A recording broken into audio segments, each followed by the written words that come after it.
Source: The 100 Girlfriends Who Really Love You. The show starts with the third-year graduation party on the go. Everyone is enjoying their last moments in middle school. Some are crying and some are running around having fun. One person even gave away all of his buttons apparently. What were those buttons made out of, huh? And why would someone even give away buttons? Anyway, these are the fun times and possibly the last times these people meet each other, and as all of this is happening, there's our MC proposing to a beautiful girl right in the middle of the school.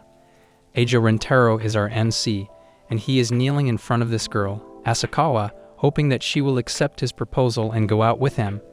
MC, kneeling down, asks her if she will go out with her. How desperate is this guy though? Asakawa has no words and doesn't know what to say. She starts to utter some words and tells him that she likes him as well and would love to go out with him. MC cannot believe his ears. Is it even possible that Ojou gets a girlfriend? And yes, you were right. His ears were deceiving him. Asakawa instead is insulting and says she wants to puke after thinking about going out with him. That was rough. Heartbroken, MC is going home after the party. He starts to cry against a wall when his friend A comes up to him asking about what happened. He, by the way, knows it's again him getting rejected. How many times has this guy been rejected? He is not feeling so proud calling him his friend. He wants him to be a man, take it like a champ, and move on to the next girl. Asking about the number of rejections, we got to know that this was MC's 100th rejection. Wow, this guy is surely determined. MC just wants to feel loved and feel like he has a girlfriend who would throw love bombs at him instead of snowballs. He wants to hold hands and do everything a couple does for fun. Friend A knows this happens every time and there is nothing he can do, but it makes him wonder why MC gets rejected. He has looks and is very friendly. He is also very famous among boys and girls and is also very athletic, yet still he cannot seem to get any closer to getting a girlfriend. MC wonders the same and has no idea why this keeps happening to him. Friend A takes off saying he wants him to keep this streak continuing in high school as well. What kind of a friend this guy is? After having a cheerful talk with his friend, MC heads over to the shrine and asks for the signs. He wants to know if there is a love life written in his lifetime. He wants to know if there is a girl waiting for him and if he is ever going to be a couple. Suddenly, he hears a voice coming from the shrine. A head appears out of the donation box and it blows his socks off. MC thinks it's a thief coming to steal the donations, but it is an angel of love, that's all. Ha, so nonchalant.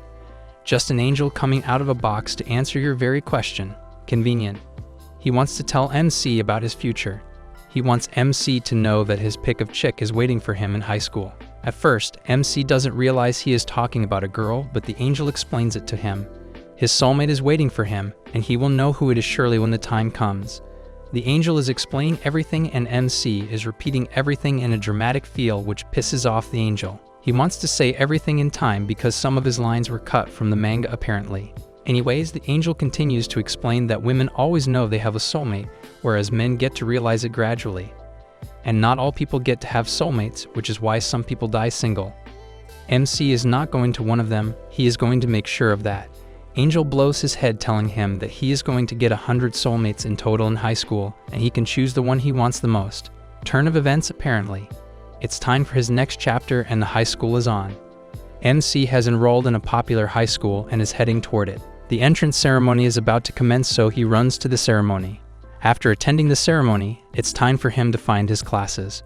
With a paper with class numbers written on it, MC is trying to find his class when he comes to an intersection in the main corridor. He is walking and two other girls are also coming from different directions focused in their own worlds.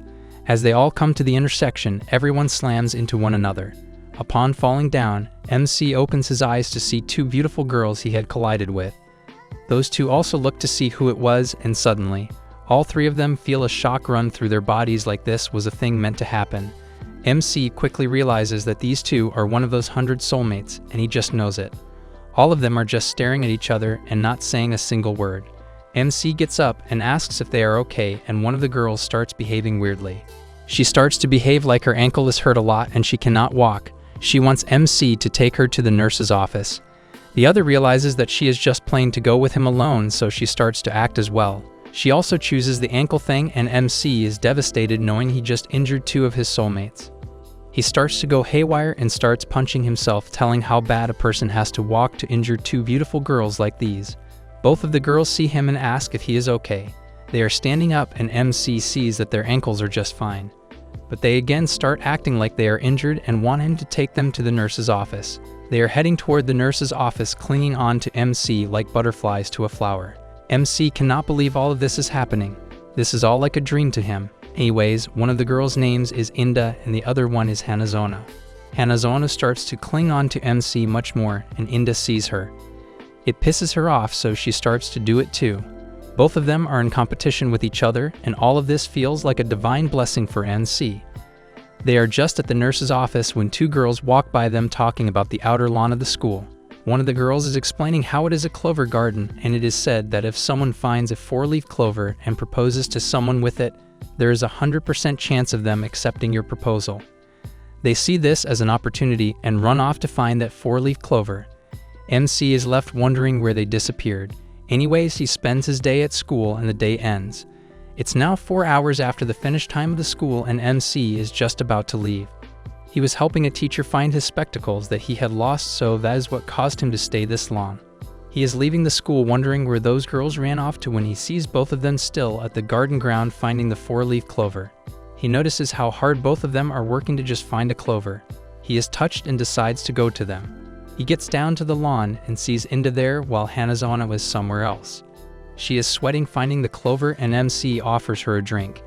Inda feels very shy accepting the drink. He asks about Hanazono, but Inda doesn't know where she is. Accepting the drink, Inda is still trying to maintain her tough character, but MC can see through her obviously. She is not good at hiding her feelings. MC wants her to go home as it is getting late, but Inda again mocks him saying she knows what to do, but thanks her as she is leaving. After Inda leaves, Hanazono comes back. MC offers her a can of drink as well. She is also feeling shy about accepting the drink, but suddenly gets a scheme to her mind. She wants MC to drink first so she can have an indirect kiss with him. Inda is losing behind Hanazono. She says that she cannot finish a can, so he has to drink half of it, but MC brought a small can as well. But somehow she manages to convince him to drink some of it. Taking the half-drunk can, Hanazono is about to have a sip of it for her indirect kiss when MC realizes what she just did. Hanazono is so ready for it but cannot stop shaking. She spills all of the drink on the floor and drops the can as well. She gets down to pick up the can, but it is too late. The drink is empty and there is nothing she can do now.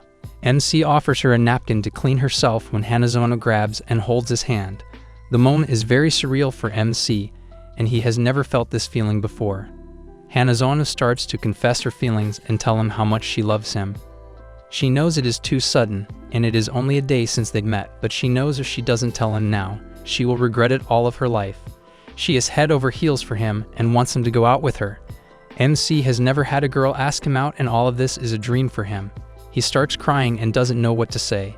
He is about to accept her proposal when Inda comes back. She has a lot of cans with her and freaks out seeing these have this romantic moment. She is furious seeing Hanazono making her move, and also behind her back.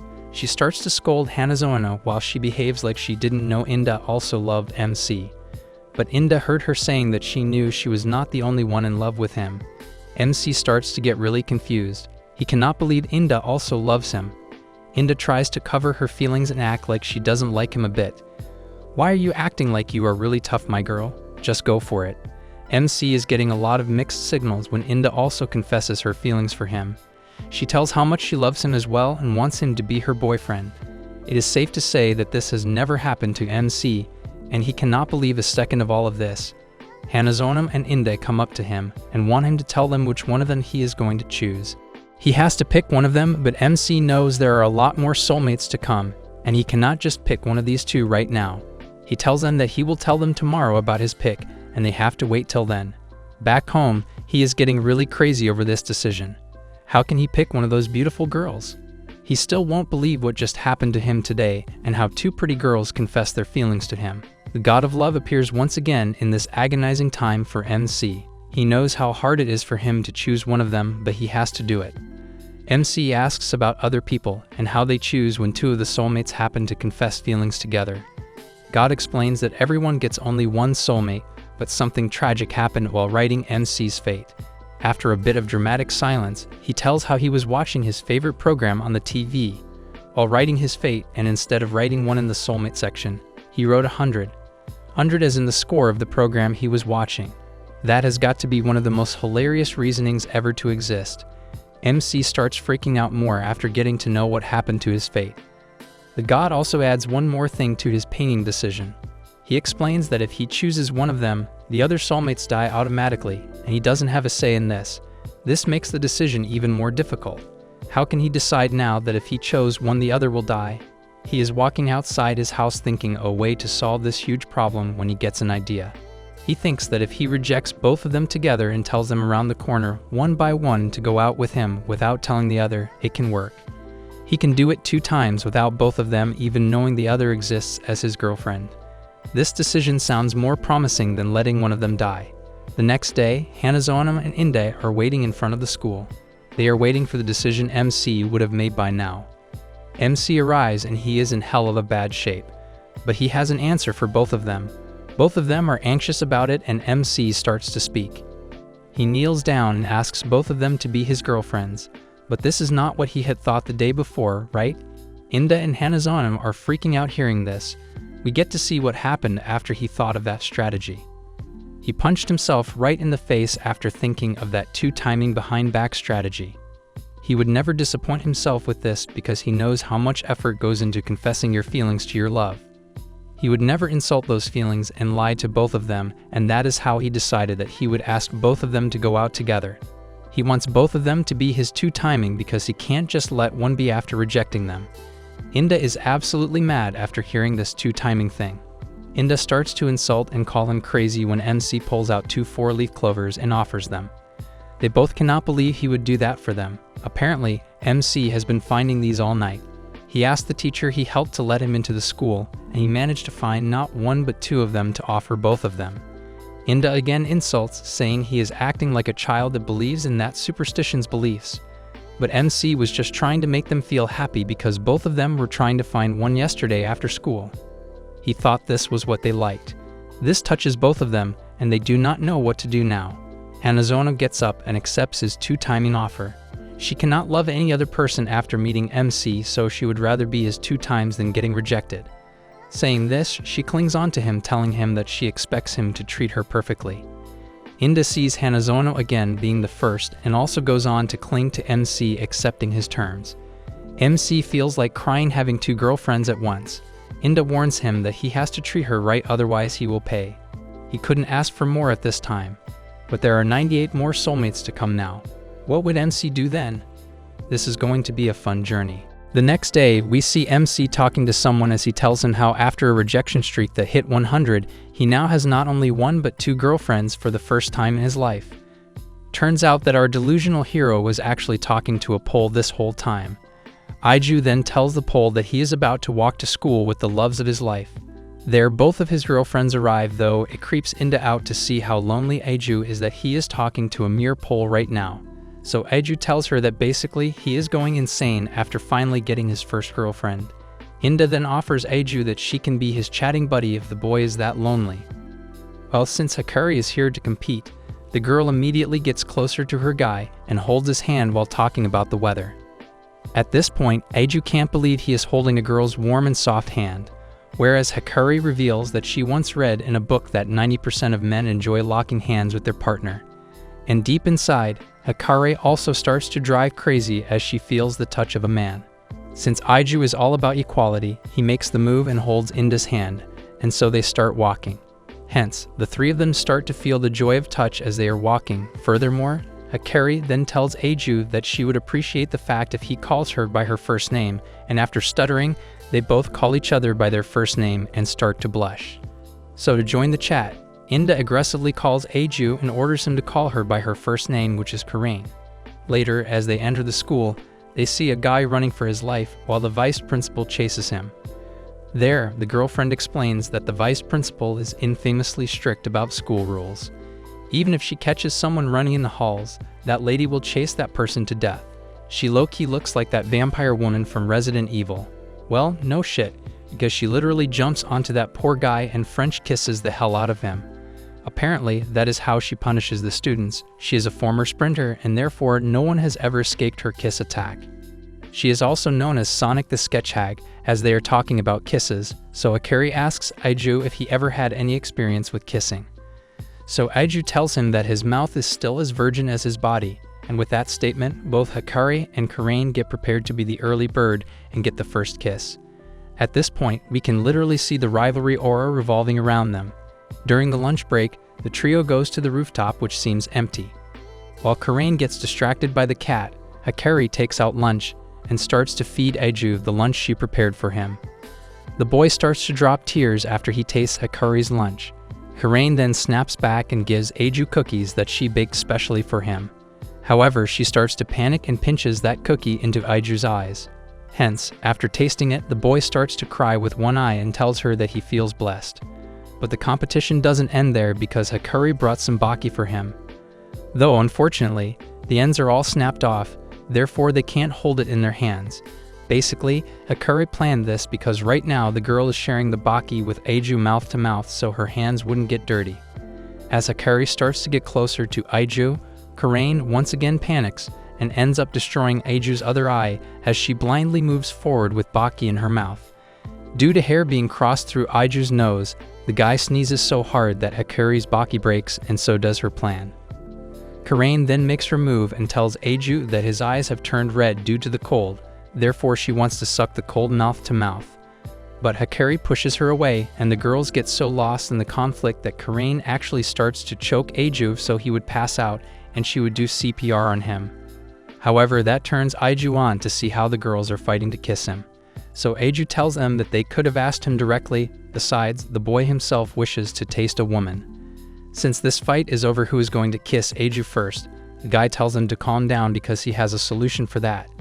Moreover, he reveals that he spent the whole night thinking about this and went through every possible scenario. Apparently, Ojou plans to blindfold the girls and kiss them one by one.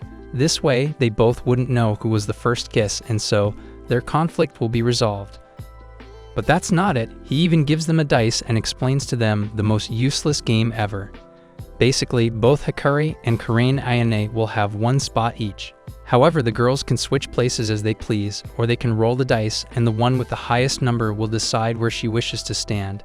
And to avoid noticing their movements, Ojou will listen to music while facing the opposite direction. Next, after deciding their position, they will send a text message to Ojou and will tell him that they are ready. From there, the boy will roll the dice, and if he gets an odd number, then he will kiss the girl on the right, or else the girl on the left will be kissed. Though even Ojou will blindfold himself so even he wouldn't know who got the first kiss. Each round, Ojou will kiss both the girls. It's just a matter of sequence. Well, Hikari loves that idea, but Karain feels like this game has a lot of options for cheating. So Ojou then tells everyone to make a pinky promise to play it fair and square, whereas the punishment for cheating would be pinching a needle to the eye. And so it's time for the game. Ojou gets an even number, therefore he starts to walk towards the girl on the left. But due to being blindfolded, Ojou loses the direction and when to stop, so the boy uses his hand to avoid any bumping. Though somehow that hand ends up grabbing Hikari's big melon, and judging by the size, Ojou realizes that those puffs belong to Hikari. Since the rhythm of the game has been disturbed, Ojou takes off the blindfold of both girls and tells them that they have to start over. So on to the second round, as Ojou is approaching towards the girls. The cat starts to glare at Karain's panties and gets attracted by the two rope-tight thingy hanging from it. Therefore, the cat immediately rushes to her and starts to play with Karain's cat. It then starts to turn her on, and the tsundere lady literally kicks Ojou as he gets closer and calls him a pervert. Well, the kick wasn't enough for her, so she then starts to punch Ojou continuously in the face. And after beating the crap out of him, Karain realizes that it was actually the cat's doing. Hence, Ojou removes Hikari's blindfold and tells her that they have to go again. It freaks her out as she looks at Ojou's swollen face, and after trying countless times, they always somehow end up messing it up. And so, due to exhaustion, we see the trio lying dead and revealing that this was never as easy as they show in movies and TV. It pisses Karain off because she was telling them from the start that this stupid plan will never work out. However, no one listened to her at that time. So Hikari instantly taunts Karain that Ojou's plan was way too perfect, but the problem is with the people who were involved in the game. Another conflict then begins between these two as they start blaming each other for messing the game up. There, Karain mocks Hikari for always turning red whenever the game used to get interrupted. It makes her suspicious of what they both were doing. Whereas Hikari points out the fact that Ojou keeps getting more and more injured when he ends up with her, so she tells her to stop hurting her guy.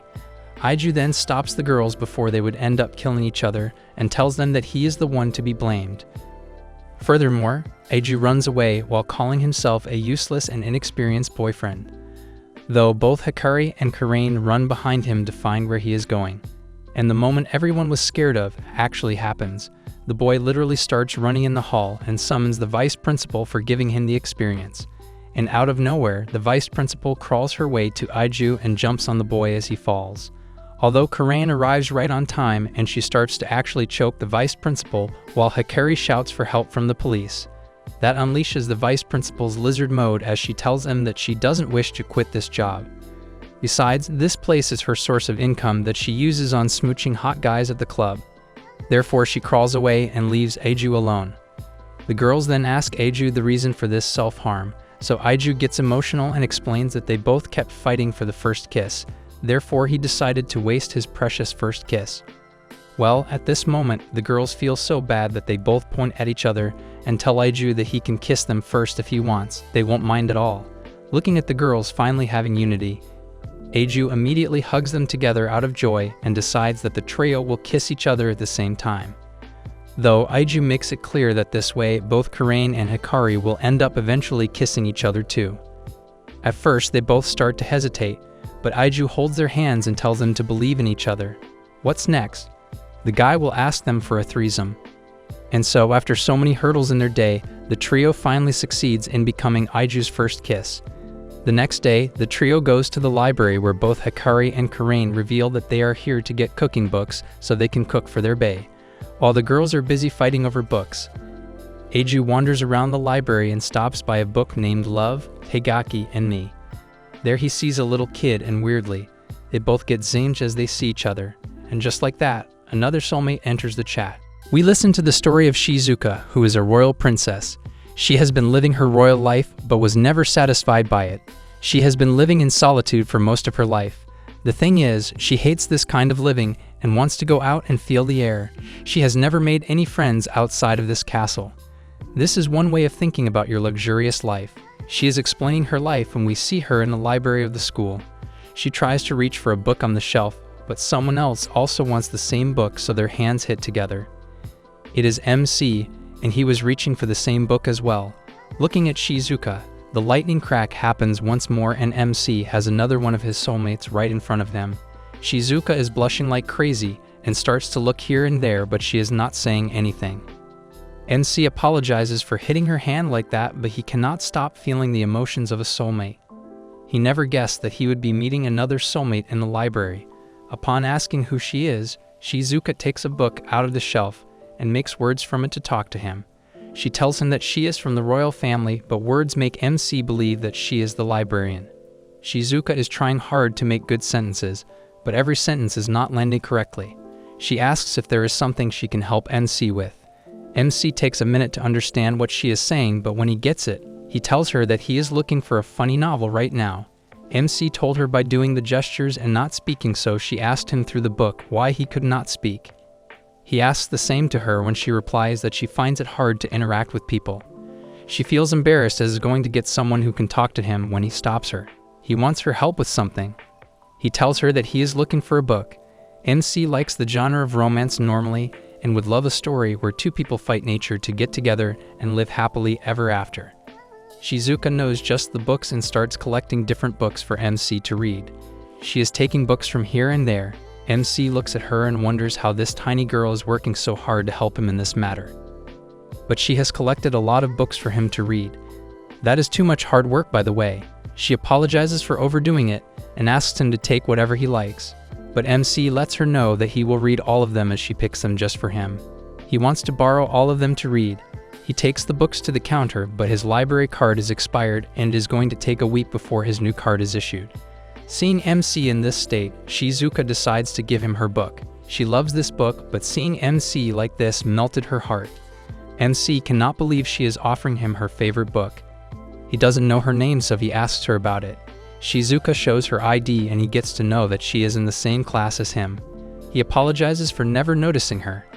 MC leaves taking the book, and Shizuka is left smiling to meet her soulmate.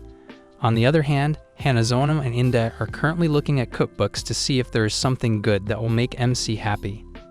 Hanazono found something but wouldn't let Inda see what it was. MC shows up and is surprised to see cookbooks in their hands. Hanazono explains that she is looking at things that she can make for him, but Inda keeps her character saying she is just improving her cooking skills. Even being a girlfriend didn't break her attitude. MC starts crying seeing his girlfriends work so hard to make him happy. At night, MC gets to read the book, and it is a story about a soldier named Kamakuru and a Princess Lo. Princess Lo appoints Kamakuru as her protector and a knight. He promises to protect her at all costs. There was an attack by a dragon and the princess was about to die when Kamakuru came to rescue her. He saves her from the dragon's attack and fights the dragon with all his might. Defeating the dragon, Kamakuru is a little injured and Princess Lo uses her magical powers to heal his wounds. They are alone in the forest and seeing Lo heal his wounds, MC looks at her and they both lock eyes with each other. They start their love journey right from here and give their hearts to each other. But difficult circumstances occur and Princess Lo is forced to marry somewhere else. She is crying on her wedding day when she is brought into the carriage. Kamakuru runs toward her but is stopped on the way. He asks if they can defy these moments to carry on their love, but there is nothing she can do. MC starts crying reading this story and is rooting for Kamakuru when the book ends. The story continues in Volume 2, but he doesn't have that right now. The next day, Shizuka is sitting in the class and opens her bag with Volume 2 inside.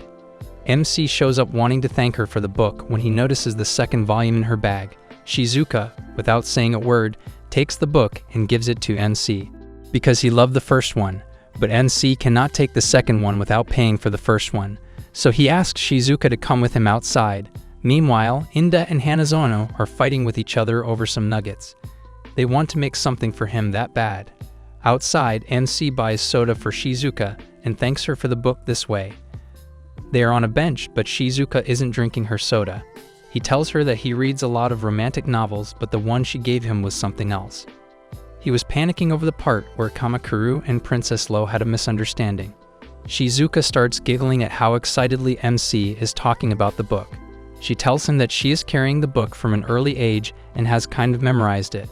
He can understand seeing how easily she flips pages to find the perfect sentence for the instance. He praises how much she loves this book. He shares that he never reads a book again and again, but this is something special she has. Shizuka flips the book again and tells him that she doesn't deserve that praise, and it is just something that is natural to her. For some reason, MC asks to take the first book back and tells her that he will return the book after some days. She agrees and gives the book back. She thanks him for not shunning her personality just like that and understanding her. A little later, Shizuka is in the library all happy when the librarian notices her. Upon her asking, Shizuka starts freaking out and denying that she is happy. Every day, Shizuka has been going to school with the second volume thinking MC will ask for it, but it has been 3 days, and MC hasn't come to ask for it. She is very sad now and is just walking outside the school when she sees MC with Hanazono and Inda. MC is pretty sleepy and explains that he has been staying up late for some nights.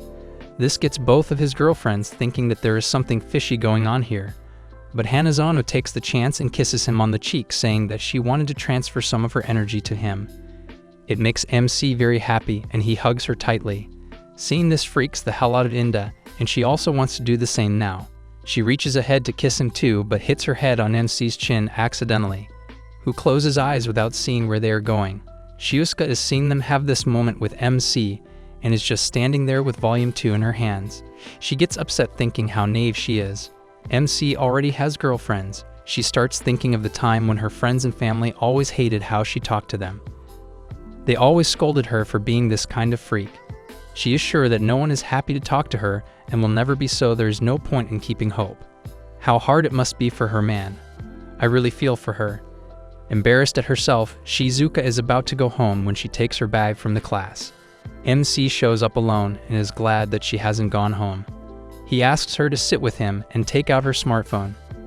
There is an app he wants her to install. Shizuka does exactly what he says and tells her to open the app.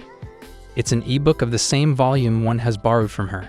He explains that it was very hard for her to communicate with others by carrying the book with her all the time. She can just use this app to communicate now.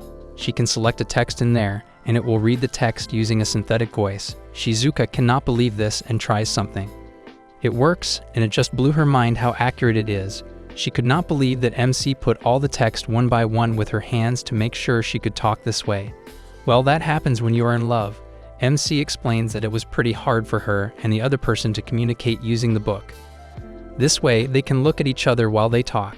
Now MC wants her to try communicating with him. Shizuka, feeling extremely sentimental, selects a text and it reads out. It says, "I love you." Suddenly, tears start dripping across the phone screen and MC realizes that this is something completely unique. Shizuka thanks him for not treating her like a freak. MC knows this is not that she is a soulmate and she has to save her. It is just that she is true to her feelings about him. He grabs Shizuka by the shoulders and tells her, "I love you too." That was very sudden. The next day, MC takes Shizuka with him to his other girlfriends and asks for their permission to make Shizuka his third girlfriend. Inda cannot believe he is even asking for it, but on the other hand, Hanazona starts crying seeing how loyal he is. She cannot believe that MC didn't drop them for his new love. This is also a perspective. Inda doesn't agree with all of this and feels like this is absurd. MC promises that he will never let any of them feel less loved. If he does, he will atone by committing seppuku. What are you, a samurai? Inda gets that he is serious about it and allows it. He still has 97 of the soulmates left to come. Introducing his third girlfriend to his previous two girlfriends, Hikari and Karain, they meet Shizuka, Rintaro's new girlfriend. Where you can't even make one girlfriend, some dude just made his third one. Rintaro, turning to Shizuka, says that she might already recognize Hikari and Karain as they are Shizuka's classmates. Adding to the conversation, Rintaro says Shizuka speaks through quotes from her favorite series. As Shizuka is a librarian, she loves to read books. Noticing her small little details, Rintaro tells Hikari and Karain about Shizuka. How Shizuka moves her toes while reading like a puppy's tail, depending upon the scene she is reading. Further adding on about cute gestures, Rintaro turns to Hikari, whom he loves when she puts her finger in her mouth when she's thinking. Could he be imagining something instead of the finger? She bites her finger when thinking intensely, which Rintaro finds hot. Rintaro then tells Karain about her cute gesture, the way Karain twirls her hair as if she is trying to brush off a compliment. Here the girlfriends start blushing like a red tomato, thinking Rintaro cares about them so much. While the girls are blushing, Rintaro adds on how he loves when Hikari pouts when she kisses and Karain gets so into it that she stops breathing while kissing. Coming as a shock to Shizuka, Rintaro has previously locked lips with his other two girlfriends. So shocking, as if she isn't Rintaro's third girlfriend. Seeing that Shizuka has lost her comfort, Hikari and Karain ask Shizuka if she is interested in kissing their boyfriend. Shizuka exclaims that it is her God-ordained destiny to stay chaste until marriage. Damn, God still does make girls like Shizuka. Rintaro, not minding that, says it's alright to take it slow for now, and he doesn't want to kiss until Shizuka is ready to kiss him too. Burning into jealousy, Hikari and Karain chomp down their food. As the three girlfriends sit with Rintaro eating their lunch, Hikari and Karain burst into a fight to feed lunch to Rintaro. While they fill up Rintaro's mouth with food, Shizuka quietly sits and eats her lunch. Later on, Hikari tries to talk to Rintaro and gets cut off by Karain that it's her turn. Karain taunts Hikari that she has been boring Rintaro. Hikari repeats the same words to Karain and they start fighting again like cats and dogs. Seeing them fight, Rintaro tells them to mind their personal space or they will end up kissing each other again. I mean, what boyfriend doesn't want to see that? Hikari and Karain start calling each other all the slang during the fight, while Rintaro notices Shizuka has been weirdly quiet, maybe because she's not comfortable yet. Of course, it's an uncomfortable position to be the third girlfriend. For that situation, Rintaro came prepared, or as he thought he was. To make someone open up to you, you must first open up yourself so they feel comfortable talking to you. Kind of smart coming from a man. Putting his plan into action, Rintaro takes out a deck of cards from his pocket and asks to play Old Maid with his girlfriends, and they agree with him. But to spice things up, the penalty for losing the game would be that the winner tickles the loser. Rintaro believes that laughter would make anyone open up about their emotions, at least it does to him. While the girlfriends begin thinking of something else though, they want to be tickled by Rentaro for him to touch them. So now, the girlfriends want to purposely lose the game to Rentaro to feel his big bony hands on their bodies. In the first round, Karain loses to Rentaro as she wanted to. As Rentaro begins to tickle her, Karain falls into such an awkward position, making it look like something fishy, that even Rentaro blushes. The second round begins and Hikari loses to Rentaro. Happily, she almost flashes her melons to Rentaro for him to tickle it, making him embarrassed. But as Rentaro begins tickling, she starts feeling hot and runs off. I'm not sure if they are even allowed to air this. Hikari starts feeling like she needs to pee and excuses herself in the corner. The winner of the third round, as expected, is also Rentaro. Now he has to tickle Shizuka, and she lets out a hearty laugh, making Hikari and Karain burn out of jealousy, wondering what attracts Rentaro to Shizuka. In the fourth round, they lost by Rentaro against Shizuka, even though Hikari and Karain tried so hard to win. Well, now they don't get to touch him, but a newcomer does. As Shizuka approaches to tickle Rentaro, instead of actually tickling him, she begins poking him and Rentaro begins laughing. Looking at this, Hikari begins thinking that the shy personality of Shizuka attracts Rentaro. Hikari thinks puppy dog eyes, cute gestures, and a highly pitched voice would attract Rentaro to herself. But it would make Hikari a poser, things that come naturally to Shizuka. Just by looking at her, one can feel the need to protect this fluff ball at all costs. In other words, Shizuka could make anyone feel like a father figure. On the other hand, it's visible that Karain is super angry at Shizuka as she got the chance to touch him, but is letting it go by just poking Rentaro. Both of them think that if they had that chance, they wouldn't be foolish enough to let it slide just like this. After being tickled by Shizuka, Rentaro excuses himself to the restroom to take a piss after laughing so hard. As Rentaro excuses himself, Karain turns to Shizuka in anger. Karain asks Shizuka why she is playing so dumb and would let slide at perfect chance to touch her boyfriend. To which Hikari's girl power comes into action and she takes a stand for Shizuka.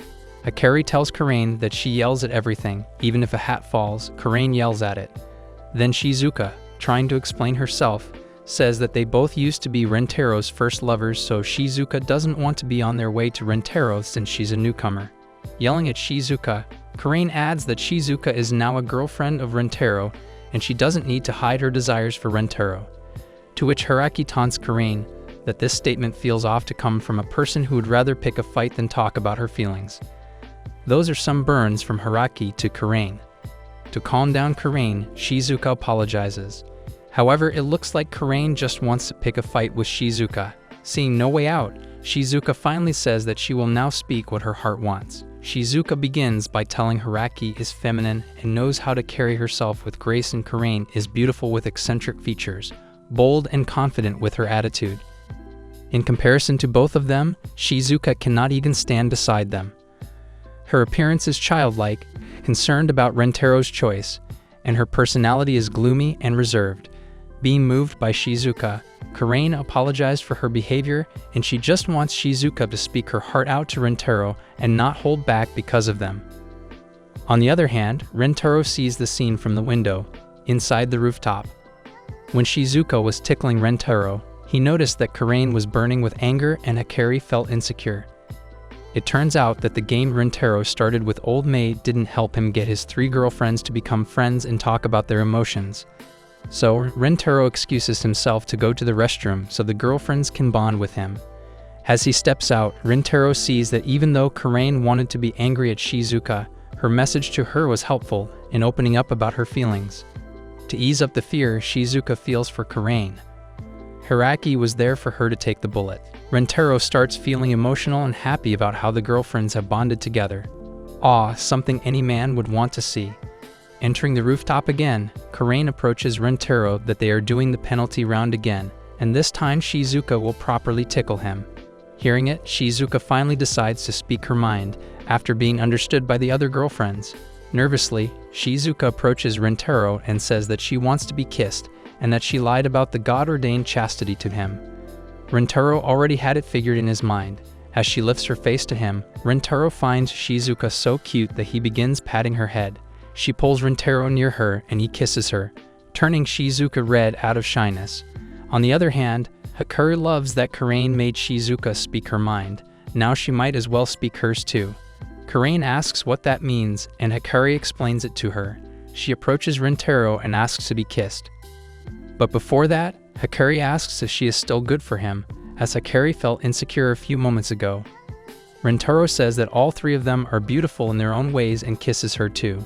Shizuka and Hikari, being dazzled by Rintaro's love, stand there as Rintaro turns to Karain. Her ego being in the way, Karain says she doesn't want anything, but Rintaro hugs her and tells her she's cute when she's flustered. Karain blushes at it and begins playfully hitting him.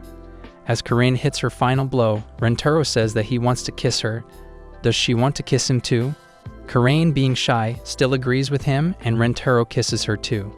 Standing there, Hiraki, Karain, and Shizuka, still feeling the effect of Rintaro's kiss, they see Rintaro gazing at them. Hiraki asks what's the matter, to which Rintaro says he feels like the luckiest man in the world. Anyone would feel the same if they had 3 girlfriends at the same time. He explains that all 3 of them are the best girlfriends Rintaro could have ever asked for and thanks them for being like that. Hiraki, Shizuka, and Karain say that they feel the luckiest girlfriends too. Well, did not know splitting a man would be a great feeling. Laughing at the tics of speech, they all let out a hearty laugh. Today, the results are posted in the hallway, and there is a huge crowd of students waiting to see their results. Hanazono, Inda, and Shizuka are waiting in line as well, but MC is nowhere to be seen. Inda wonders when he is going to come back, as he has gone to get his mobile he forgot at his desk. Inda wonders what it is with his smartphone that he went to get it right when the results are posted. Hanazono and Shizuka failed to relate to her thoughts, as they both realize the importance of the smartphone. Shizuka adds that MC told them about his mobile phone being the most important thing to him, as it has pictures of him with all 3 of his girlfriends, and he cannot afford to lose them. So basically we are looking at a simp boyfriend. MC reaches the classroom and enters to find his mobile right where he thought he would find it. It is on his desk, but something else takes his attention. He sees some girl on her desk reading a textbook. It is his class fellow called Ai. She looks like a nerd, to be honest. MC asks her if she is coming to see the results. MC is confused when he gets the answer. She tells him that seeing the result is meaningless, as she already knows she is the top scorer. Saying this, she turns around and looks at MC. This is it. She is one of MC's soulmates, as they get the crackling feeling right when they look at each other. This leaves both of them silenced and stuck in their place, but Ai controls herself and gets back to reading.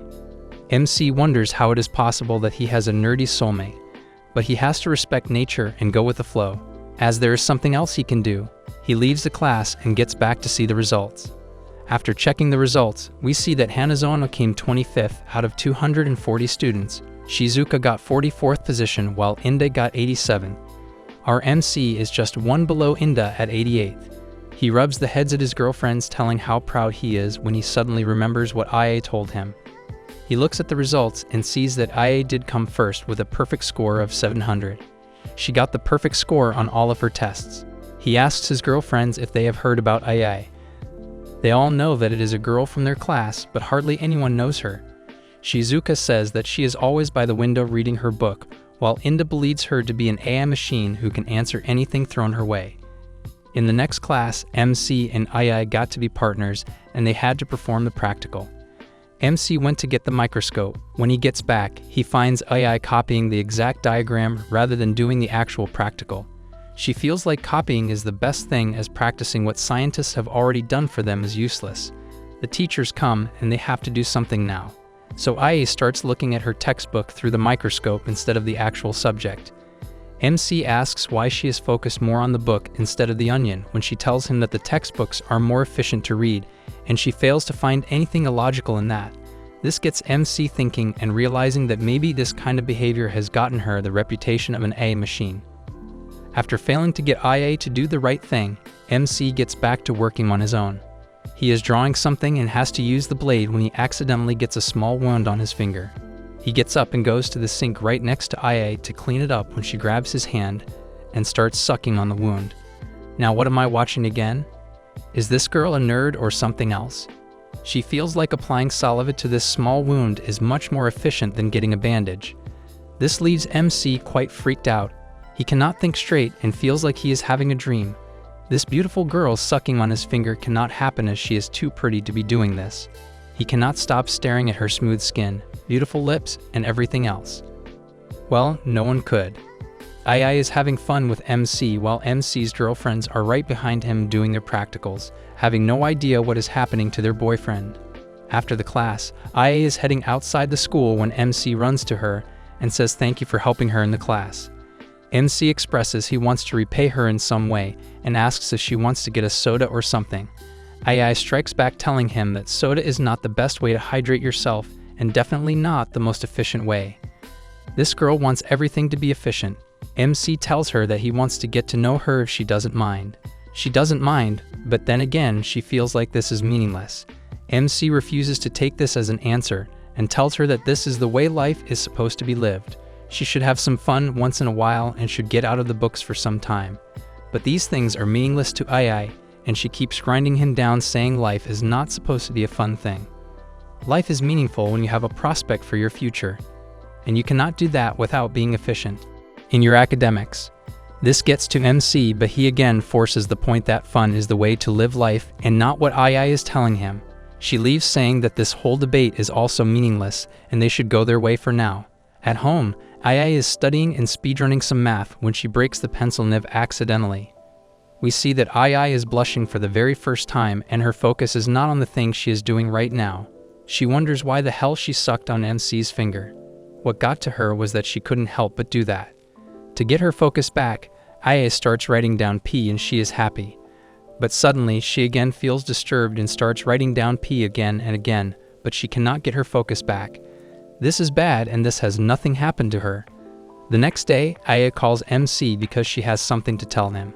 She and MC are alone in the class when she tells him about her being in love with him. She wants MC to go out with her. MC accepts the proposal and tells her that he loves her as well. But Ai says that she refuses to go out with him. She wanted him to reject her so she could end this love, but he didn't.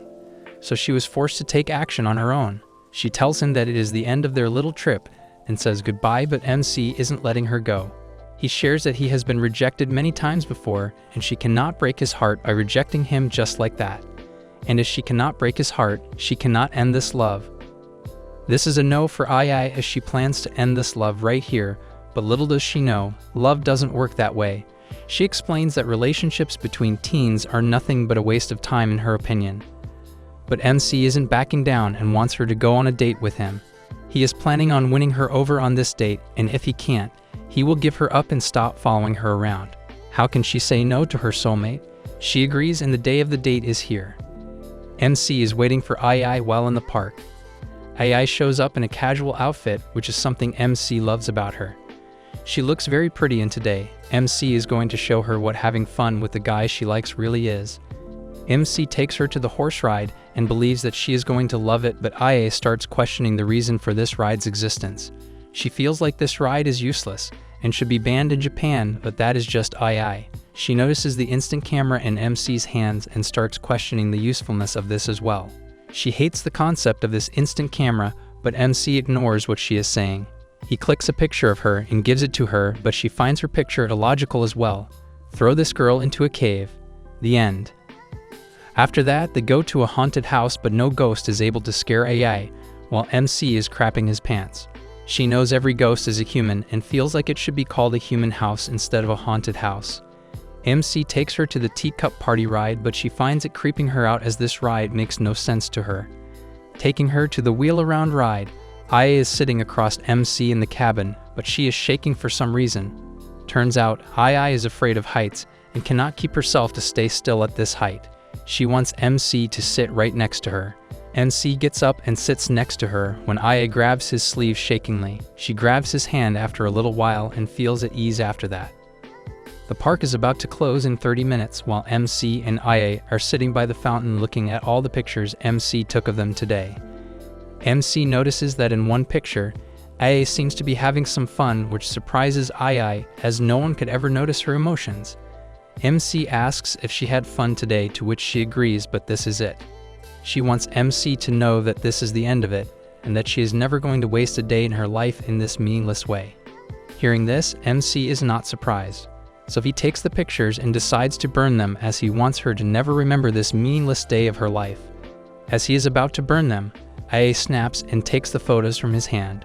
She doesn't know why she did that and starts crying. After controlling her emotions, she asks MC to be in a relationship with her as she wants to obtain what she is missing in her romantic life. MC accepts the proposal and extends his hand to shake hands, but Ia grabs him and kisses him on the lips. Wow, she is very efficient. She explains that she wants to fulfill her desires without wasting time if he doesn't mind. Oh yes, he doesn't mind at all. Everyone knows that. They go home holding arms, and the next day, he explains the story to all 3 of his girlfriends. He wants their permission to make Ia her new girlfriend. They agree, and Ia tells them that going to the park is recommended as it is a lot of fun. They start deciding where to go together when Hanazono suggests going to the pool. She was waiting for this opportunity for a while now, and she got it. Now that Akari has suggested going to the pool for the vacation, Karain has to find some of the best swimwear for Rentaro. MC is surely expecting his 4 girlfriends to look majestic, so Karain wants to look her best. Saying this sentence was way weird. Someone having 4 girlfriends at the same time is often told in a crime story, not in a love anime. Anyways, Karain starts looking for cute and decent swimwear to wear, so MC thinks she is the best of the girlfriends. She goes to a shop, and upon entering, she finds a collection of some of the best swimwear, but everything is not up to her style. She feels like nothing is going to look good on her. She gets closer to the clothes and looks at some of the swimwear. These are too cute for her, and this is not her style for sure. She cannot wear these and look good in them, as cutesy things are not for her. While looking, she gets frustrated and starts yelling that these cute things are not made for her. Hearing her, a worker starts apologizing to her, thinking that she did something wrong. Don't worry, lady. This is our classic Karain. You did nothing. Karain gets her act together, takes another look, and finds something gorgeous. She is still on the fact that these things are not going to look good on her, but she has another thought right now. She feels like maybe it is she thinking that it is not going to look good. What if MC finds this beautiful on her? Now the day is here and everyone is at the pool. MC enters the place, and it is a beautiful big place full of fun stuff. He is taking a look around and hears his 3 girlfriends from behind. They are in their swimsuits and ready to enjoy some time with their boyfriend. MC turns to look and sees them in their cute and pretty swimsuits. MC is flying high in the sky.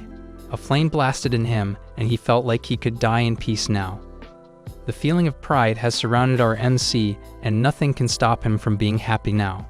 Hikari and Nono look very beautiful in their swimsuits, but Shizuka is wearing school swimwear and feels like she did something wrong. She has a feeling that she has let her boyfriend down, and he is going to think about her badly now, but that is not the case here. MC comes forward and grabs her shoulder, saying that only he had the guts to wear the school uniform in this pool, and that is what is best about her. The way she got the courage to wear this here makes her the national treasure, and he is proud of her. Shizuka notices tears in his eyes as he says this. Seeing 3 of them here and not Karain, he asks about her, but no one knows where she is. He is wondering where she is when Karain comes up from behind. MC turns to take a look and sees Karain completely covered in some kind of button jacket type thing. He feels like she has come out while changing and should go back. He doesn't want anyone to see one of his girlfriends exposed here, so he wants her back in the changing room right now. But this is not what this is. Karain is feeling cold and decides to cover her up. Hearing this worries MC. He asks if she is feeling down or something like that. He doesn't want to do this if one of his girlfriends is not feeling great, so he asks her if she wants him to call it off. Hikari also chimes in saying that they should do this when everyone is up for it. But Karain wants everyone to know that she is alright. They can go in and have fun without her, as she is going to sit outside and watch. Nona looks around and finds a place with the sun, so Karain can rest there and warm herself a little. Karain wants Nona to know that she doesn't have to worry about her, but Nona was not. Karain is just being presumptuous in her opinion. They are arguing when Shizuka comes up and tells Karain that she is willing to sit with her outside so she doesn't feel lonely. Saying this, Karain walks away while everyone is left seeing her go away in sadness. Anyways, the fun begins, and everyone gets in the pool. The whirlpool is huge and the current is very fast in this pool. They are having a look around and see Shizuka spinning around in the pool. MC asks her about it, but Shizuka doesn't know what is happening to her. She knows that she cannot escape this fate for now. Meanwhile, Nona notices the current flow and feels like this is some kind of training for survival in the water. so she decides to swim in the opposite direction of the current to begin her training. MC notices this and knows right away what she is thinking. But Hikari has different thoughts on her mind and slips into the pool to be saved by MC. Seeing this opportunity, Hikari starts acting weirdly and starts making some suggestive faces to knock over MC's bowl. She wants him to hold her in the pool closely. She is acting like she is drowning and gives MC a good look at her big melons. MC takes a look and cannot function properly. He knows that she is doing this on purpose, but he cannot help but feel some type of way. She is making strange faces. Her strange faces are driving Rentaro crazy, and the view Rentaro is getting of her balloons is crazy as well. He doesn't know how to stop her, but seeing Hikari make her move, Nano comes to the battleground and makes a giant move to knock Hikari away. She takes MC's arm and puts his hand on her melon to make him feel it closely. She wants to make him feel the appeal of her feminine appearance. She is making him squish her melons, and this is driving MC insane as her melons are also very big. This guy is the luckiest man alive for sure. Seeing her do this, Hikari takes his other hand and puts it on her melon as well and starts competing with Nano. She wants her to know that her melons are way softer and decent for MC. They are going at it and using his hand to squish their melons to prove who has the best of them. They look to see MC, and he is lying dead in the water. He could not take it any longer and fainted because of all the squishing. He has passed out and they cannot make him get up. He is way out of their bounds now and they have to come up with something to help their boyfriend. Hikari feels like she cannot let her boyfriend die and has to give him mouth to mouth. Saying this, she clings to him with her mouth in his mouth. She is going at it when Nono comes and kicks her away. Now she is the one giving him mouth to mouth. She feels like she still has a lot to learn from him and cannot just let him die here. She is sucking his mouth like crazy to get him up, but Hikari comes back kicking Nono away. She again clings to him with her mouth on MC's. They are trying everything in their might to wake him up, but nothing is working.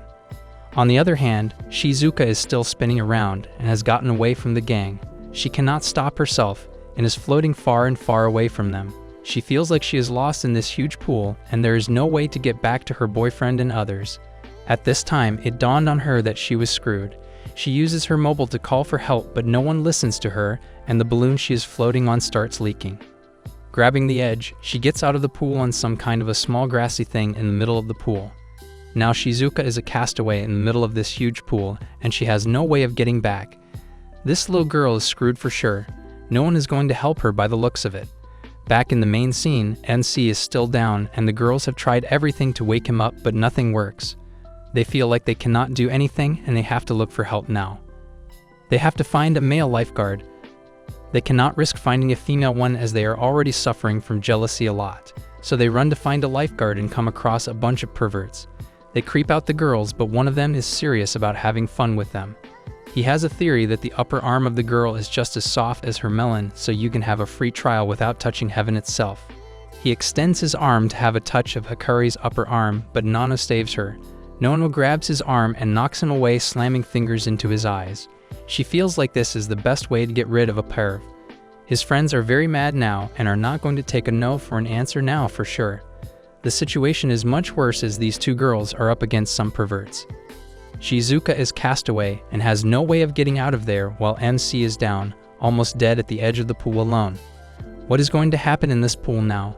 The fight is going to begin between Nono, Hikari, and these other dudes.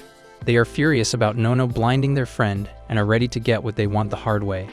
But Nono has some other thoughts on her mind. She agrees to hang out with these dudes while Hikari goes to get a lifeguard for their boyfriend. Hikari is shocked to hear this and has no idea why she is doing this. Upon asking, Nono explains that she has been with MC before her and he is going to be concerned if anything happens to her. Nono cannot let anything happen to Hikari because it is going to make MC sad. This touches Hikari's heart, but she cannot accept that. The dudes are getting crazy and cannot wait any longer. Nono agrees to their terms, but Hikari comes in front of Nono telling these guys to scram out of here because no one is going to hang out with them. This shocks Nono, and she had no idea Hikari would do this for her. Hearing this, the perverts are mad and one of them goes to grab Hikari when MC comes running and gets in front of her. The guy is holding MC's face now while MC says his lines. This shocks him, seeing this guy say his lines while being in the iron claw of his. MC tells him that he is not going to let anyone do anything to his girlfriend. The guy complains that Nono blinded his Jude, so he cannot let her get away, but MC is open to offering himself in her place. The guy wants MC to take his girlfriend and get lost from here. MC tells him that both of them are his girlfriends and he is going to take them both from there. But the guy doesn't believe him, saying that he is talking a load of crap. Thinking of trapping him, the guy challenges MC to kiss them both if they are his girlfriends. He feels like he has caught MC with his pants on fire, as he is surely not going to kiss the other girl in front of his real girlfriend. But Nono grabs MC and kisses him. Hikari does the same with MC, and this leaves the two dudes speechless. They cannot believe that this happened and feel like the guys nowadays are way freaky. Even if I was in his position, I would be giving the same reaction. Who has 4 girlfriends, let alone 2 in this day and age? The guys get the hell out of there, saying that they do not want anything to do with these girls. They are out of trouble, but Hikari asks about how MC woke up. She is wondering this when she sees Karain walking to them. MC explains what happened. Karain was sitting alone, seeing everyone having fun, when she noticed Nono and Hikari in trouble with these guys. She thought about MC and why he wasn't there to help them when she found him dead at the edge of the pool. She ran toward him and tried to wake him up. She didn't want him to die here because Nono and Hikari needed help. Shaking MC, Karain said that Nono and Hikari need your help. This did the trick, and he woke up, startling Karain. He ran toward Nono and Hikari, hearing that they were in trouble. So this happened. Alright, fair enough. This impresses Nono. MC turns to Nono and holds her hand, thanking her for protecting Hikari from those guys earlier. He feels like hurting the eyes was great, but he wants her to know that she doesn't have to put herself at risk like that. He cannot let anything happen to her. As he says this, MC is shaking, and this surprises Nono. She remembers when Hikari said that she doesn't know MC well enough now. She apologizes for doing what she did, but everything is fine. Suddenly, MC remembers Shizuka and wonders where she is right now. Hikari thinks that she may still be in the pool. This is concerning for MC, that she might still be spinning around in the pool by herself. The thing is, she doesn't know how to swim, and this is freaking MC out. He runs to the pool to find Shizuka. Meanwhile, Shizuka is constantly using her mobile to ask for help, but no one is listening. She is trying her hardest, but nothing is working. She sees that her battery is getting low, and it is dead now. She cannot ask for help anymore, but she sees MC out of nowhere and tries her best to make herself noticed, but the area is too big. MC is yelling at the top of his lungs, calling for Shizuka, but she cannot respond. She hears and sees him, but MC cannot see her. Everyone in the pool is looking at MC yelling like that, but he doesn't care. Shizuka has to find another way to respond, but there is nothing around. Maybe she has to call in her own voice now, but she has a feeling that MC might not pick up her voice. Her voice is very silent and soft, and he cannot pick it up in this noise and rush. But she tries anyway, and from the bottom of her heart, she tries to get her first word out. She did, and her voice was picked up by MC's ears. He sees her and goes to her, asking if she is okay. Holding her in his arms, MC is taking her back when Shizuka cannot help herself and kisses him. Everyone is watching as she kisses him, but MC is blushing hard. He feels like she is very daring to kiss him in public like that. He takes her back, and everyone is concerned about her. Nono feels like MC would be tired of all the running, so maybe he should rest a bit. He agrees and asks Karain to come with him, as she has got a cold as well. She is a little hesitant at first, but agrees and goes with him. They are sitting together having a drink when MC asks Karain about something she was doing earlier. She was looking at Nono and Hikari's chests. That made her feel insecure herself, and she felt that she wasn't enough for him. This freaks her out, as this is exactly why she wasn't coming with them. He feels like Hikari and Nono are decent for their age, but she and Shizuka are absolutely okay for their age. But Karain feels like she isn't cute like Shizuka. She has the opposite personality of being cute, and this is making her feel bad about herself. MC had enough of this and asks her to stand up. She stands up, and MC gets up, puts the drink on the table, and gets close to her. He takes her jacket-tight clothes and takes it off, revealing Karain wearing the swimsuit she saw at the shop. This freaks her out, but MC is left shocked at how beautiful and cute her swimsuit is. Karain cannot believe him, but MC hugs her and wants her to feel his heartbeat. He wants her to know that she is best in her own type and has no flaws whatsoever.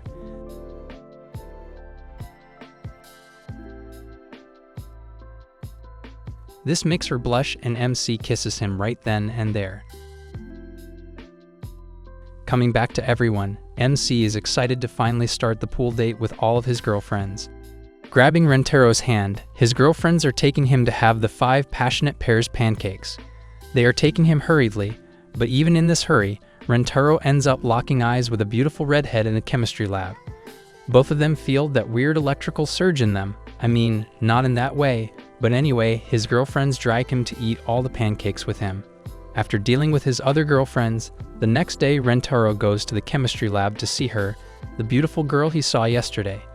The zap he felt in him made him sure that she was a soulmate. Rentero enters the chemistry lab and is met with a cute little girl, and she welcomes him into the chemistry lab. The little girl coincidentally has the same hair as the girl Rentero saw and looks adorably cute. But Rentero is sad that the girl he saw yesterday isn't in the lab right now, as he came especially just to see her and ask her out. The little girl introduces himself as Kusuri and asks for his name, which he says is Rentero. Excitedly, she tells him that she is in the Chem Club. Rentero wonders what Chem Club she is talking about since he has never heard anyone talk about it. Then, Kusuri offers him some tea from a beaker. A teaker to be exact. She forcefully hands him the tea and says he is lucky that she just finished making a fantastic drug. Rentero says he is not here to join the Chem Club, but he is here to see someone. But Kusuri is not hearing a word, so it looks like he has to wait. So Rentero sits and waits, while Kusuri brings her newest drug to him. A human magnet is medicine. If a human drinks this, it takes the iron in the blood and turns the body into a magnet. The next thing is that Kusuri is going to make Rentero drink it. I mean, her Lolita voice would literally make anyone drink it. When he opposes drinking it, Kusuri says nobody says no to meth, but when it comes to an innocent experiment, he doesn't agree. Manipulation game at its finest. Anyway, Rentero, being left with no option, has to drink it. That is some cool drug as it actually worked, and Rentero became a human magnet. Rentero is amazed by the drug, as every metal begins sticking to him easily. The only thing that has a side effect is constipation. Rentero yells, "Why did she make him drink it then?" To which she says there are still some more things she wants to try. Then Kusuri shows him another drug, which is an opposite pole. If she drinks it, she will be attracted to him. Oh well, without wasting a second, she drank it and Kusuri got attached to him. Kusuri, being attached, looks at him and giggles. It makes Rentero blush and shy, and he wonders what this adorable little angel is. Well, the adorable little angel said that if they had taken the same drug and tried this thing with one person being upside down, it would have created a different situation. The 12-year-old 69 joke. Now Kusuri tries to take herself off of him, but the magnetism is too strong, and she can't get away from Rentero. But the effect wears off in 10 minutes. Suddenly, Kusuri realizes she was holding her pee in forever. Oops, someone's kink is about to get fulfilled. Rentero exclaims, "Why would she pee being stuck on him?" Kusuri says that she wears diapers so she could pee easily anytime, anywhere. With that, Rentero exclaims that he still feels something on him. But after 10 minutes, the effect wears off, and Rentero finally frees himself. But it is visible, and Kusuri enjoyed every moment of it. She says further that Kusuri loves to make drugs like this, and there's more she wants him to try: night vision medicine and ventriloquism medicine. Telling him all of it, her eyes sparkled with joy. Rentero wants to brush his thoughts off because he was here to find his another soulmate, but he found someone else. He wonders why he is getting so worked up over her. Kusuri asks if he is getting bamboozled by her cuteness, to which Rentero wonders how she knows about it. Well, the drink Kusuri gave him earlier was a love potion. The reason behind that was that Kusuri fell for Rentero at first sight, and she loves him. With so much enthusiasm, Kusuri asks him to go out with him now. She thought her plan was pitch perfect, and Rentero can't refuse Kusuri now. But Rentero begins to throw up. Kusuri gets furious as to why he would start throwing up when a girl asks him out. That is so rude. Rinatro replies that it is weird coming from the girl who just took a leak while she was hugging Rentero. Well, that's not it. He is trying to throw up because he does not want to confess love when he is under the effects of a love potion. Kusuri wonders if she got the mix wrong, or even worse, if he hates the idea of going out with her so much. Her eyes tear up, and then she starts crying like a baby. Kusuri begins babbling, saying that she loves him a lot, and that she is not his type or what. Suddenly, Rentaro begins having a seizure because of the side effects of the drug he took. Kusuri realizes that his body rejects the drug and wonders if she caused an overdose with the intensity of the feelings, or if the drug was made wrong. She is totally confused as to what happened.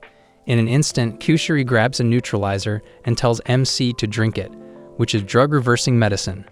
But the convulsion is so strong that he can take it on his own. Being left with no choice, Kusuri has to force the drug into MC. So she takes the drug, puts it in her mouth, and makes Rentaro drink it through her mouth. The kiss of life, or maybe something like that.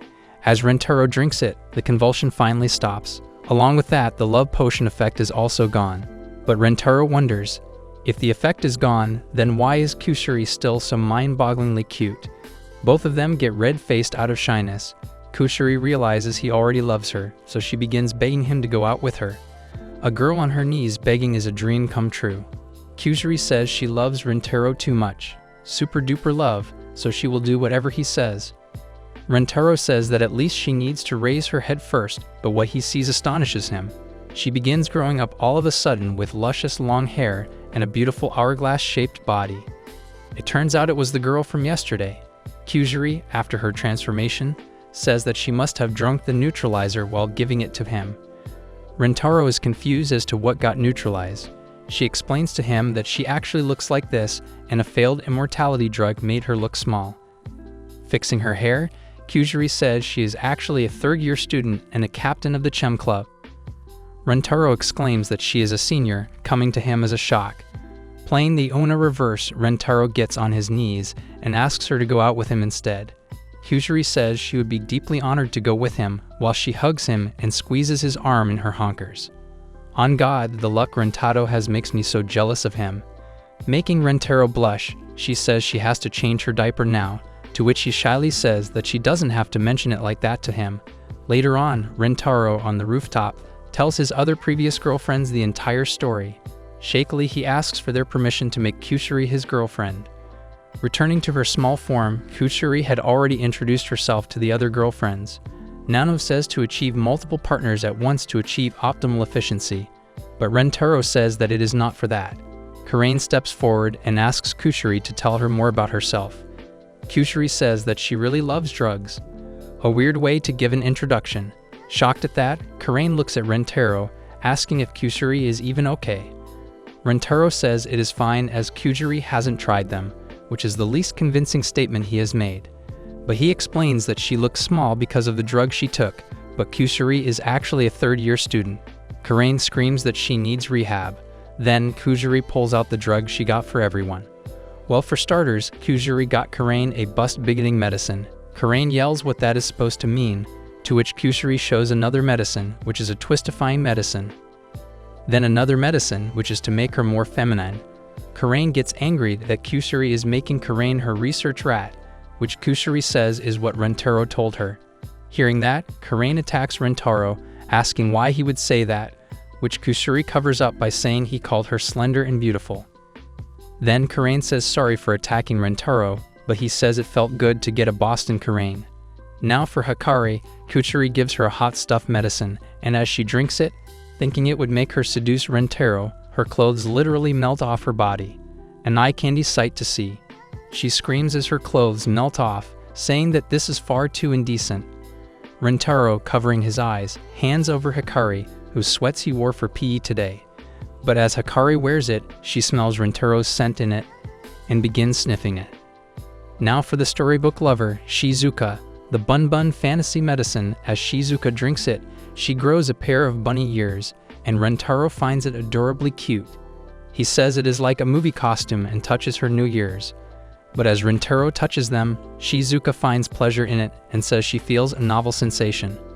Rentaro is surprised that she likes it, so he puts Shizuka in his lap and begins rubbing her ears, and she loves it so much. For Nano, Kusuri got a hair control medicine. Not taking a second, Nano gulped it down, and she became Yami. From To Love Ru.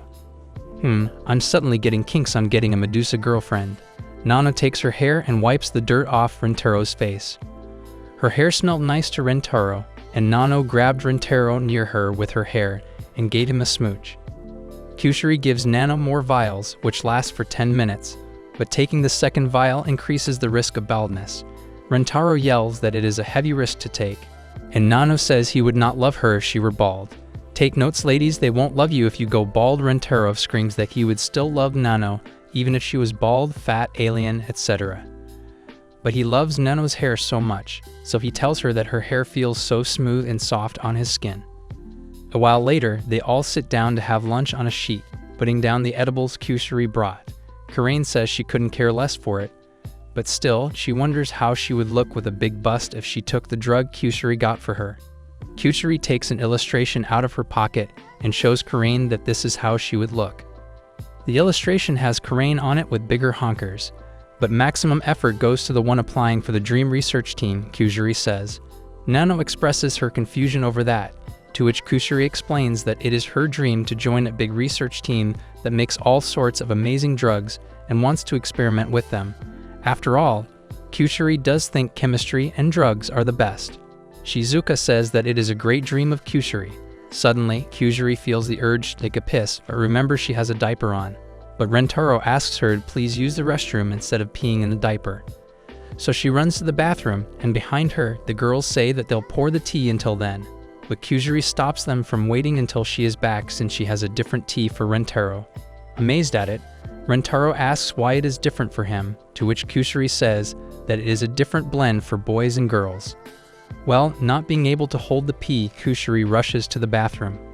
Well, Hikari looks at the two thermoses, and one of them is big and the other is small, so it is obvious that the bigger bottle is for the 5 girls and the smaller bottle is for Rentaro. So she pours in the tea for everyone so everyone could have their tea with the cookies. Later, Kusari gets back, and they all start eating the cookies and drinking the tea. Everyone loves the cookies, and the girlfriends appreciate how good the cookies are. But suddenly, Kusari looks at the tea and sees that the tea the girls are drinking is for Rentaro, and she begins to tremble literally. She wonders, obviously, that she made sure to split it for boys and girls, but still the girls got confused. The difference was that the bigger bottle was blue for the boy and the red bottle was red for the girls, but she messed it up by the sizes. Kusari stops everyone in a hurry to stop drinking the tea as the Rentaro tea has a drug to give an uncontrollable amount of smoochies to Kusari.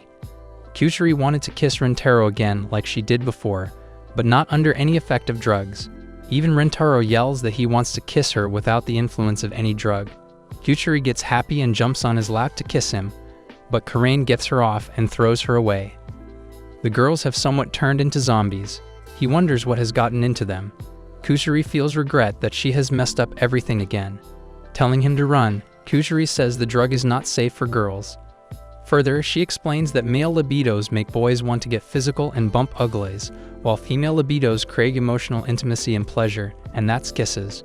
Rentaro asks if that is actually true, and Kusari says yes, it is. It was not meant to increase the urge to kiss even more, so the urge remains forever in the 4 of them. Their brains don't limit them, giving them superhuman strength, as explained by Kusari.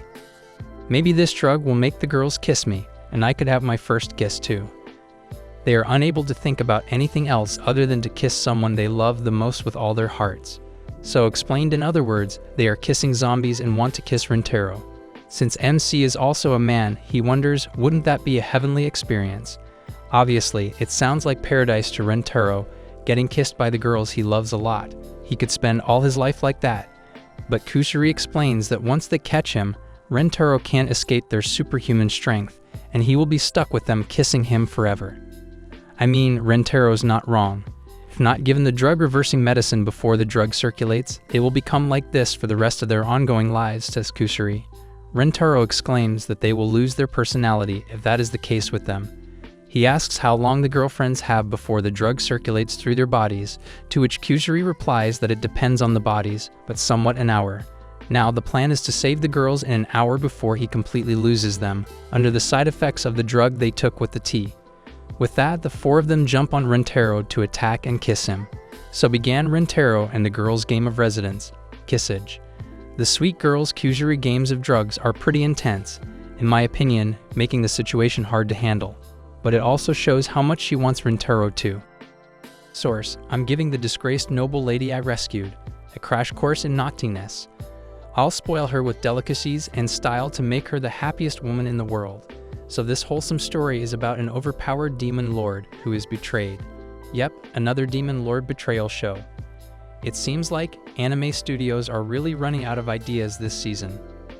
Anyways, MC becomes a hermit and adopts an abandoned innocent cutie to turn her into a bad girl. So in a big spooky forest, we see a girl running as fast as she can.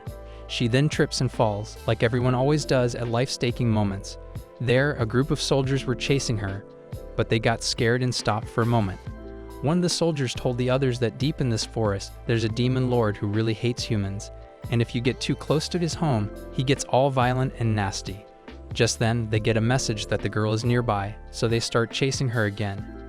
In this situation, even if a 5-year-old warns you, just run away. While she was running, the girl said sorry to someone named Natalia for running off without telling her. She then appears to be promising something, but once again, she ends up falling again. And now as she stumbled, the girl saw a house nearby and passed out. The next morning, a guy named Alan reads a newspaper headline about a bad lady from a different country who has gone missing. He then feels something strange and goes into the forest to check it out. There he sees some weird animals gathered up as they are looking at something. So Alan starts to wonder if there's a monster around. Upon investigating, it appears that it isn't a monster, it's the girl. Seeing the poor girl in messed up form, Alan thinks that maybe she freed herself from abductors and has ended up here. But that's not it. We even see the soldiers hiding nearby, but Alan already knows about them, since he used some basic magic tricks to mess with their heads. Apparently, Alan saw their badges and knew they were from the Nero's kingdom, and they worked for the royal family. The guy then asked them what they were doing there, but they just kept repeating that he had to give them the girl. They explained that the girl was actually a big criminal who brought shame to their nation. But unfortunately, these silly soldiers had no idea that they were literally talking to the demon lord. Moreover, these soldiers promised the demon lord to not hurt him if he hands over the girl easily. But the boy doesn't look scared at all. Instead, he says no way and refuses to help the dumb soldiers. So they pointed out the fact that he couldn't use his hands and attacked him. But guess what? Alan could still use his magic. He gave those soldiers a big shock with his magic skills, and they were super surprised. What is this? Japan Got Talent or some sort of show? Then he gets ready for his next move. At this point, the soldiers got really scared because they figured out the obvious, the fact that this boy is the demon lord who lives in the forest. But it was too late for them. The demon lord unleashes a super powerful attack that defeats all the soldiers. Then he does something crazy. He uses mind control to make the soldiers tell him what about the whole story and what happened. The soldiers then reveal the fact that they have searched the forest but couldn't find any trace of the girl, so they thought she got attacked by a monster. After that, the demon lord sends the soldiers away as his new puppets, and so those soldiers lose their memory about what just happened to them. Later on, we see Alan keeping an eye on the girl and still not believing that she's a major criminal wanted by the whole country. Later, the girl then finally wakes up and introduces herself, as her name turns out to be Charlotte. He then reads the newspaper about her being engaged to the prince of the Nero's kingdom and that she was a traitor. Charlotte shyly tries to tell it was all a big lie. However, she is really upset and keeps saying it isn't true, but Alan has a special power. Apparently, he can tell if someone is lying just by looking into their eyes. Upon checking Charlotte's eyes, the demon lord reveals that she wasn't lying at all, and here she starts crying because he was the first person to believe her. She explains her storyline about how she was at a party until her fiancé called her forward. She then started to overhear people saying bad stuff about her being the child of a mistress. Even though she ignored their comments, but then Prince Cecil literally starts accusing her of doing evil things without any actual proof. She even swore that she didn't do any of it. But nobody ever believed her because she was the daughter of a mistress. Everyone believed Prince Cecil's word, so the guy then actually accused her and said she was a traitor. He even called off their engagement, but that's not the case. The prince even ordered her to be taken to prison. But Alan could see that she was framed. He thinks that maybe the prince didn't want to marry her, or perhaps he just wanted to change the consumer of his meat. Meanwhile, Charlotte feels like she is bothering Alan, so she silently tries to leave. But Alan changes the subject and points out how messy the room is. He asks her if she knows how to clean, so Charlotte explains that she can just do the cleaning. But that's exactly what the guy required, therefore he immediately offered her a job as a live-in maid to take care of the chores. I hope cleaning is the reason why he is hiring her. But Charlotte reminds him that she is still a wanted criminal. Therefore, Alan takes a minute to think about it. I mean, he is literally the demon lord. Does he really have to think about the law and order? Basically, Alan lives deep in the forest, far away from other people, because he didn't want to have anything to do with the outside world. Taking in a criminal would go against that, but at the end of the day, he'll have a story to tell. 3 years ago, he was invited to join an adventurer party. So at first he thought it would be fun and accepted. But those people legit used him to open the temple's seal to steal treasure, and then they even betrayed him.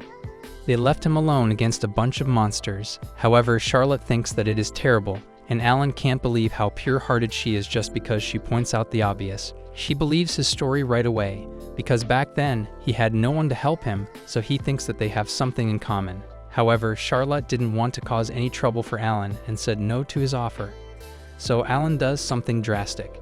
He puts a curse on himself that would stop his heart in 3 minutes, and he reveals that he can't lift the curse until she agrees to work for him. Alan warned her that if she didn't decide soon, an innocent person would die because of her. Hence, Charlotte panics at this crazy situation because she thinks he is just a nice guy trying to help, all because she doesn't know he's the famous demon lord. He even claims that he is a good person, but he reminds her she has only 2 minutes and 31 seconds to decide. And if that wasn't enough pressure, Alan creates panic as he reveals that it is getting hard to breathe.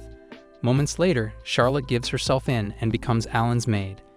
Alan was amazed by how well she cleaned, and he remembered how rough her hands were when they first met. He realizes that she might have been a noble girl, but she was more like a servant. Charlotte said all she did was polish the floor, and Alan uses his magic to tidy things up. But Alan had a unique way of cleaning, which was basically burning stuff. It made Charlotte wonder if she was really needed. Alan pointed out how messy the room was before and confessed he had no idea how to keep a place clean. He said that when he is alone, he just uses the oldest trick in the book to pretend it isn't there. Charlotte was ready for her next chore, but Alan didn't have anything for her to do. He told her to do whatever she likes until dinner. She couldn't believe he wasn't worried about her stealing things. Alan explained he'd gone shopping for her earlier, and there wasn't much cash left for her to take. We call it waifu investment. Alan left Charlotte to do her own thing because he needed to work, and he told her not to bother him. Alan thought about how he couldn't ignore someone in trouble, but he also hates being social. He figures that even though Charlotte felt grateful now, she eventually get tired of him and leave, setting aside his demon lord duties, which are mostly don't disturb and don't be disturbed. Alan enjoyed one of his few hobbies. He likes finding mistakes in magical theory research papers and making corrections. After working for several hours on his research papers, Alan was shocked to find Charlotte standing behind him.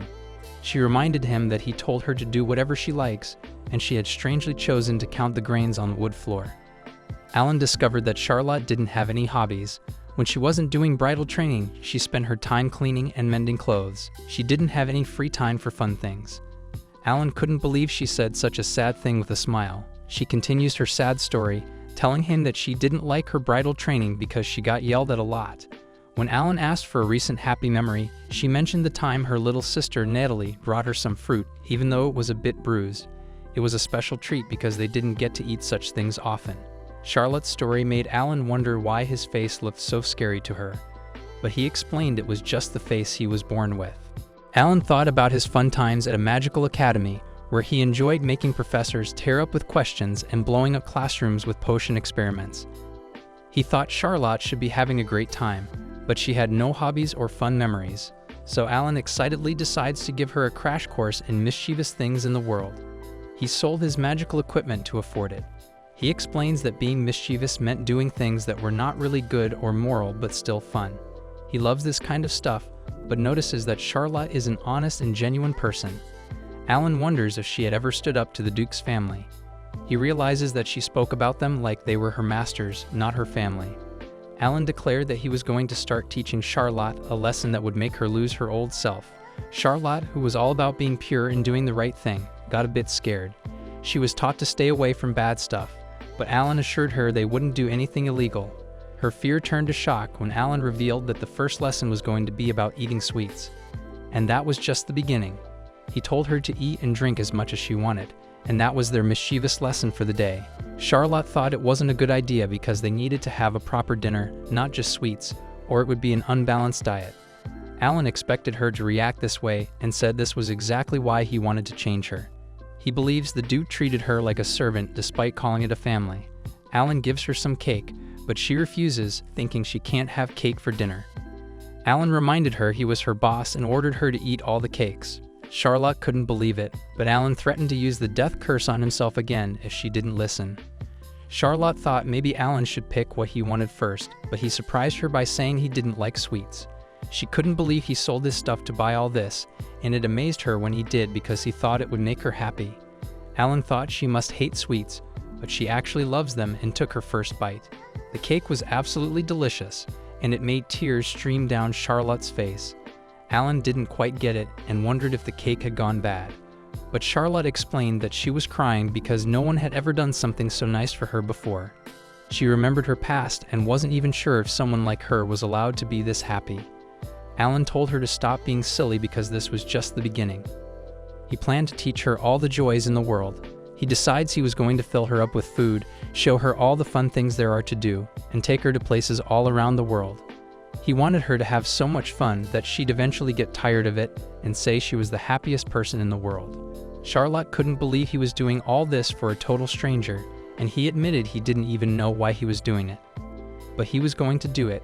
Charlotte said she had no way to repay him, but he told her not to worry and to think of it as going along with his hobby. Charlotte wanted him to try some of the sweets, and he reminded her he didn't like sweets. But he gives in and tries it.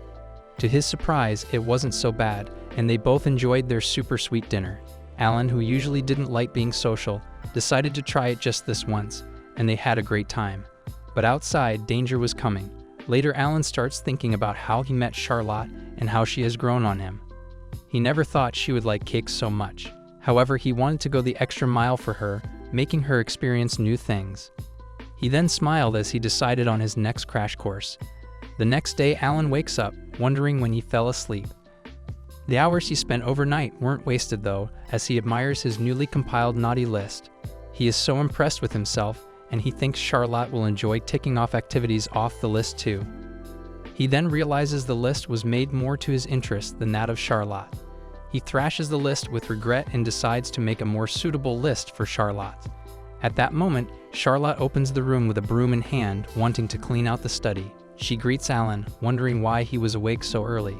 He tells her he fell asleep in the study, trying his best to keep his new list secret. Charlotte asks him if it was work that kept him up all night, telling him that it was bad for his health. Alan takes her advice and says he will be going to bed. He tells Charlotte to have breakfast without him. Just then, Alan notices she is holding something and questions her about it. She tells him it's a broom and she wants to clean up the entrance. Alan is lost in thought, but Charlotte brings him back by asking if she wasn't supposed to. Alan tells her since she has cleaned up the places he assigned to her, she doesn't need to clean up anymore. Charlotte reminds him that she's in his debt and she would like to make herself useful. Alan is in awe of how diligent she is, telling her it's okay to take things easy, especially early in the morning. She tells him she is used to the routine and that she'll be fine. Alan asks her if she was cleaning every day she was at the Duke's mansion. Charlotte chuckles nervously. Alan thinks that her family must have had countless servants. The fact they still made her clean the house was just not right. He thought back to her story of how she was treated like a servant and exiled for a crime she didn't commit. This pisses Alan off, but Charlotte tries to calm him down. She bids him a good rest as she exits, telling him she will try to clean quietly. Alan wonders why she doesn't speak ill of others or say any word of resentment against her family. He knew if he were in her position, those who offended him would have been crushed by now. He continues pondering why she won't say anything about those who offended her, though she has something to say. He sums up that her fear and self-esteem prevent her from speaking up. Suddenly, a voice says good morning from outside. This causes Alan to rush to the front door to see a Catwoman standing close to Charlotte. Alan rushes to her side and introduces her to the Catwoman as his new maid. The Catwoman brushes him aside and exchanges pleasantries with Charlotte. She introduces herself as Miacha. She says she is a courier with Satiro's shipping company. Charlotte is too surprised to answer, and Alan explains to her that Miacha delivers his mails. Charlotte finally responds to Miacha. Miacha tells Alan she didn't know he could be so resourceful, calling him the Demon Lord. Charlotte is surprised by the name, but Alan tells her it's nothing but a nickname. Miacha calls him Demon Lord once again, noting that Charlotte looks a bit familiar. She recounts seeing Charlotte in a recent issue of a newspaper. Charlotte's broom falls from her hands, and she becomes scared. Alan sees her reaction and tries to sabotage the situation. As he prepares an excuse, Miacha tells him there's nothing to worry about, saying her company values customers' needs above all else. She tells him she doesn't mind who the maid in her customer's house is. Both Alan and Charlotte appreciate her confidentiality. Miacha tells Alan that the Neru's kingdom is outside their service area. Alan asks her if her actions would have been different if it was. Miacha says who knows, but her expression shows it would have been a different story. They enter the house and Miacha hands Alan's delivery to him. Alan asks if she can make a delivery for him, to which she answers in the affirmative. Charlotte asks him what he's delivering, and he tells her it's a magic potion he makes for the magic store in town. Alan tells Miacha to be careful and not let the bottle break while being transported. Miacha tells him she will be extra careful since his potions are in high demand. Charlotte did not know Alan made a living from selling potions. Miacha asks Alan why he doesn't want to live in town since it would be easier for him to sell his potions that way. Alan just says there are too many people in the city. Miacha recounts that he doesn't like being around people. She tells him to live a little since he is still so young. Alan tells her to mind her business with a stern look on his face. Miacha is startled and tells him people call him Demon Lord because his face is so scary. Alan thought it was natural for people to say such things about an evil-looking sorcerer living on the city's outskirts. Alan goes back to memory lane and we see 3 kids walking through the forest looking for the Demon Lord's lair. There are 2 boys and 1 girl. One of the boys tells the others that he heard the Demon Lord turn whoever comes close to his lair into puppets. The other boy is really excited, saying there must be a lot of puppets at the Demon Lord's lair. The girl, however, looks scared, telling the boys they shouldn't be going into the forest alone. The boys call her a chicken and one of them claims he will end the Demon Lord's life by himself. Suddenly, Alan appears behind them, telling them the forest is not safe for kids at night. The kids are petrified with fear and take to their heels when they notice he is the Demon Lord. This makes Alan a bit sad. Alan comes back to the present telling Miacha that kids enter the forest as a test of courage when they hear his nicknames. Alan says he just wants to live a quiet life. Charlotte asks if the title of Demon Lord is really just a nickname. Alan tells her it is, and he is nothing but a simple sorcerer. Miacha teases him, saying he hates people but he can't abandon those in need. She tells him to find a purpose for living or a hobby to pass away time. Alan tells her once again that it's none of her business. Alan approaches her and asks if her company handles mail order businesses. She tells him she can get anything he needs and hands him her company catalog. Alan looks through the catalog and hands it to Charlotte, telling her to make a list of whatever she may need from there. Charlotte makes her choice and Alan places the order. Charlotte promises Alan she will pay him back, but he tells her not to worry about it. Charlotte tells him she doesn't want to impose after everything he's done for her, but Alan assures her that he's fine. He tells her if she hesitates, he will buy every item in the catalog for her. At this point, Charlotte has no choice but to agree to choose whatever she wants from the catalog. Miacha laughs at Charlotte telling her if she wants to end the Demon Lord's tyranny, all she has to do is tell him off. Charlotte replies that she can't because she is indebted to him. Miacha rushes to her side and says if she were in her shoes, she would give Alan a taste of her killer cat fists to end his arrogant attitude. She playfully uses Alan as a punching bag, saying it is a great way to relieve stress. Alan caught her catfish, laughing naughtily as he got an idea of a new thing to teach Charlotte. The next day, Miacha comes back to deliver the goods ordered by Charlotte and by Alan. Charlotte gets a small bag, but Alan gets a huge wooden box. Alan peeps into the box and looks satisfied with his delivery items. Charlotte tries to look over his shoulder, but he closes the box so she can't. Miacha asks Alan what he is going to do with the delivered package, and he tells her he will use it, of course. Miacha says she isn't convinced he would use the package, but he tells her the package is not for him, but for Charlotte. Charlotte is shocked the package is for her and asks Alan what he bought. Alan laughs, and with a snap of his finger, the wooden box opens up to reveal a punching bag. Charlotte doesn't seem to know what it is, so Miacha explains its use to her. Charlotte doesn't understand why she should have a need for the punching bag, thinking it could be for physical exercise. Alan tells her that is the naughty item for the day. Miacha asks Alan what he means by naughty item. She also asks if it was a form of play and if it was taking advantage of innocent Charlotte. Alan tells her thoughts are running wild and he would never do anything so dangerous. Alan attaches a photo of her fiancé to the sandbag and helps Charlotte put on a boxing glove. Alan tells her she is all set to relieve herself of stress. He tells her to punch the bag as hard as she can manage. Charlotte is a bit reluctant to do it, and Alan tells her she doesn't need to just accept everything. She needs to be angry. He tells her it's okay to be patient, but sometimes it's also okay to let go so she doesn't fall apart. He continues telling her the emotions she ignores won't go away, but will continue to build up until she is overwhelmed by them. Alan tells her in a villainous way that everyone hesitates the first time they are told to hit something. But eventually, they all get addicted to hitting things. Charlotte tells him that she is not angry at anyone. Alan tells her he looked through many newspapers to get the photo. He also tells her he learned how they treated her as a villain in the Nero's kingdom, which frustrated him. He asks Charlotte how she is not angry after everything they put her through while she lives in Nero's. Charlotte tells him the prince probably had a good reason, but Alan tells her it isn't reason enough for them to treat her like they did. Alan asks her if she will forgive all they've done to her. Charlotte tells him she has to, since she owes her life to them for bringing her up since she was a kid. She says she also feels bad for the prince for having her as a fiancé. Alan realizes her kind-heartedness is a big problem, and it ruined his perfect plan. His plan had several stages. He first wanted Charlotte to resent all those who wronged her. Then the next thing would be to uncover the evil deeds of the prince. Then Charlotte's innocence would be proven, and she would be free. Lastly, all problems will be taken care of, and Charlotte will get to live a happy life. Alan realizes his plan isn't enough to make Charlotte express her emotions because he is so used to suppressing them. Mayucha approaches him and advises him to leave matters as they are, and he agrees with her. Alan realizes Charlotte's wound is deep, but he can't wait for time to heal it. He approaches her and tells her to hit him instead of the sandbag. Charlotte is so shocked it looks as though she didn't hear him. Alan tells her once again to hit him as hard as she can, but she pulls away from him, saying he owes him too much to do such a thing. Alan tells her she doesn't have a choice, and he enchants the glove on her hand. The enchanted glove punches Alan against Charlotte's will and knocks him down. Charlotte is scared for him and tells him her glove moves on his own.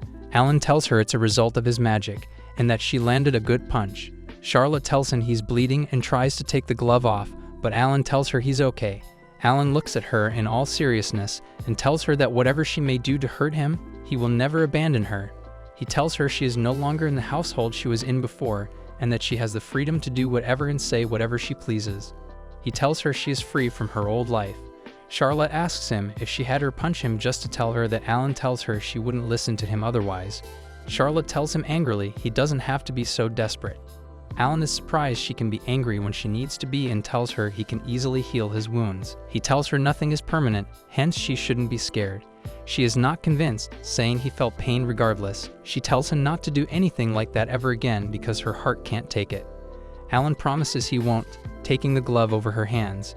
Charlotte seems to get the message. She announces she will try her best not to be so afraid anymore. She says she eventually wants to be able to say what she is thinking. Alan assures her he'll be beside her every step of the way. Alan apologizes to Mayucha for making her deliver the sandbag on such short notice when there probably will be no need for it for a while. Mayucha doesn't mind, telling him as long as he keeps patronizing her when he needs special items in the future.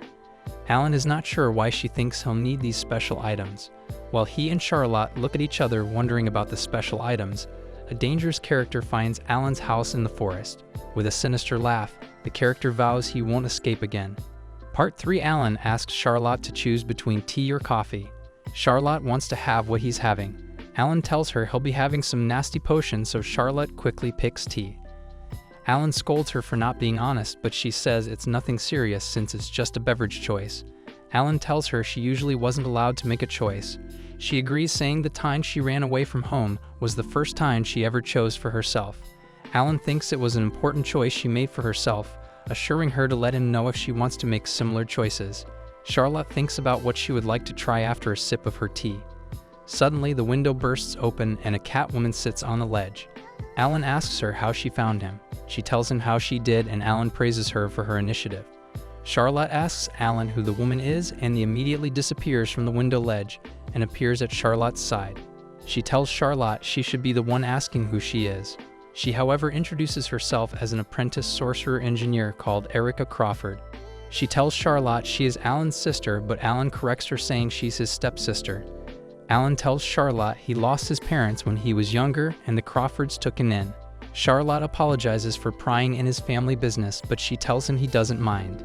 Erica tells Alan she doesn't mind and asks him who she is once again. She asks him if Charlotte is his girlfriend. They both answer no in unison. Alan stands and dramatically but firmly denies the girlfriend allegations made by Iruka. Iruka asks him if denying it doesn't make him sad, but Alan tells her he's indifferent. Iruka asks him once again who she is since she isn't his girlfriend. Alan introduces Charlotte to Iruka, but Charlotte wishes he didn't tell Iruka everything about her. Alan tells her there's no use hiding anything from Iruka because she will eventually find out any secrets they keep. Alan then recounts how he and Charlotte met. After Iruka understands who Charlotte is and why she's with Alan, she tells him she always thought he was a dummy, but she was wrong. She calls him a huge dummy, and he asks her why she thinks he's dumb. She tells him instead of making her hit him and teaching her naughty things, he should teach her about things that girls actually like. Iruka sympathizes with Charlotte and asks her if she can do anything to help her situation. Charlotte asks Iruka if she isn't suspicious of her. Iruka tells her she's good in her books. She tells Charlotte that if she was a bad guy, Alan would know immediately.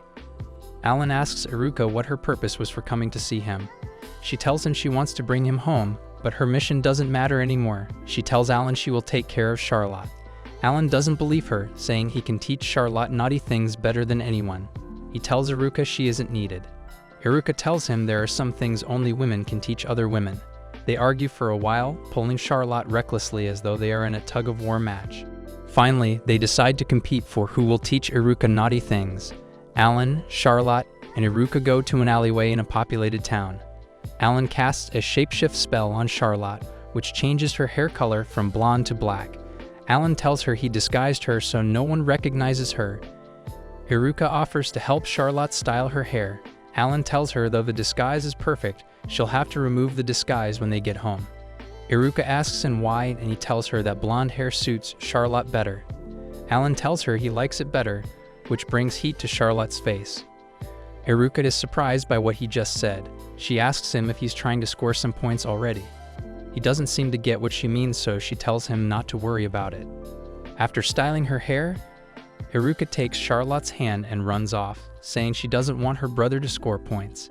Alan asks her what she's going to do.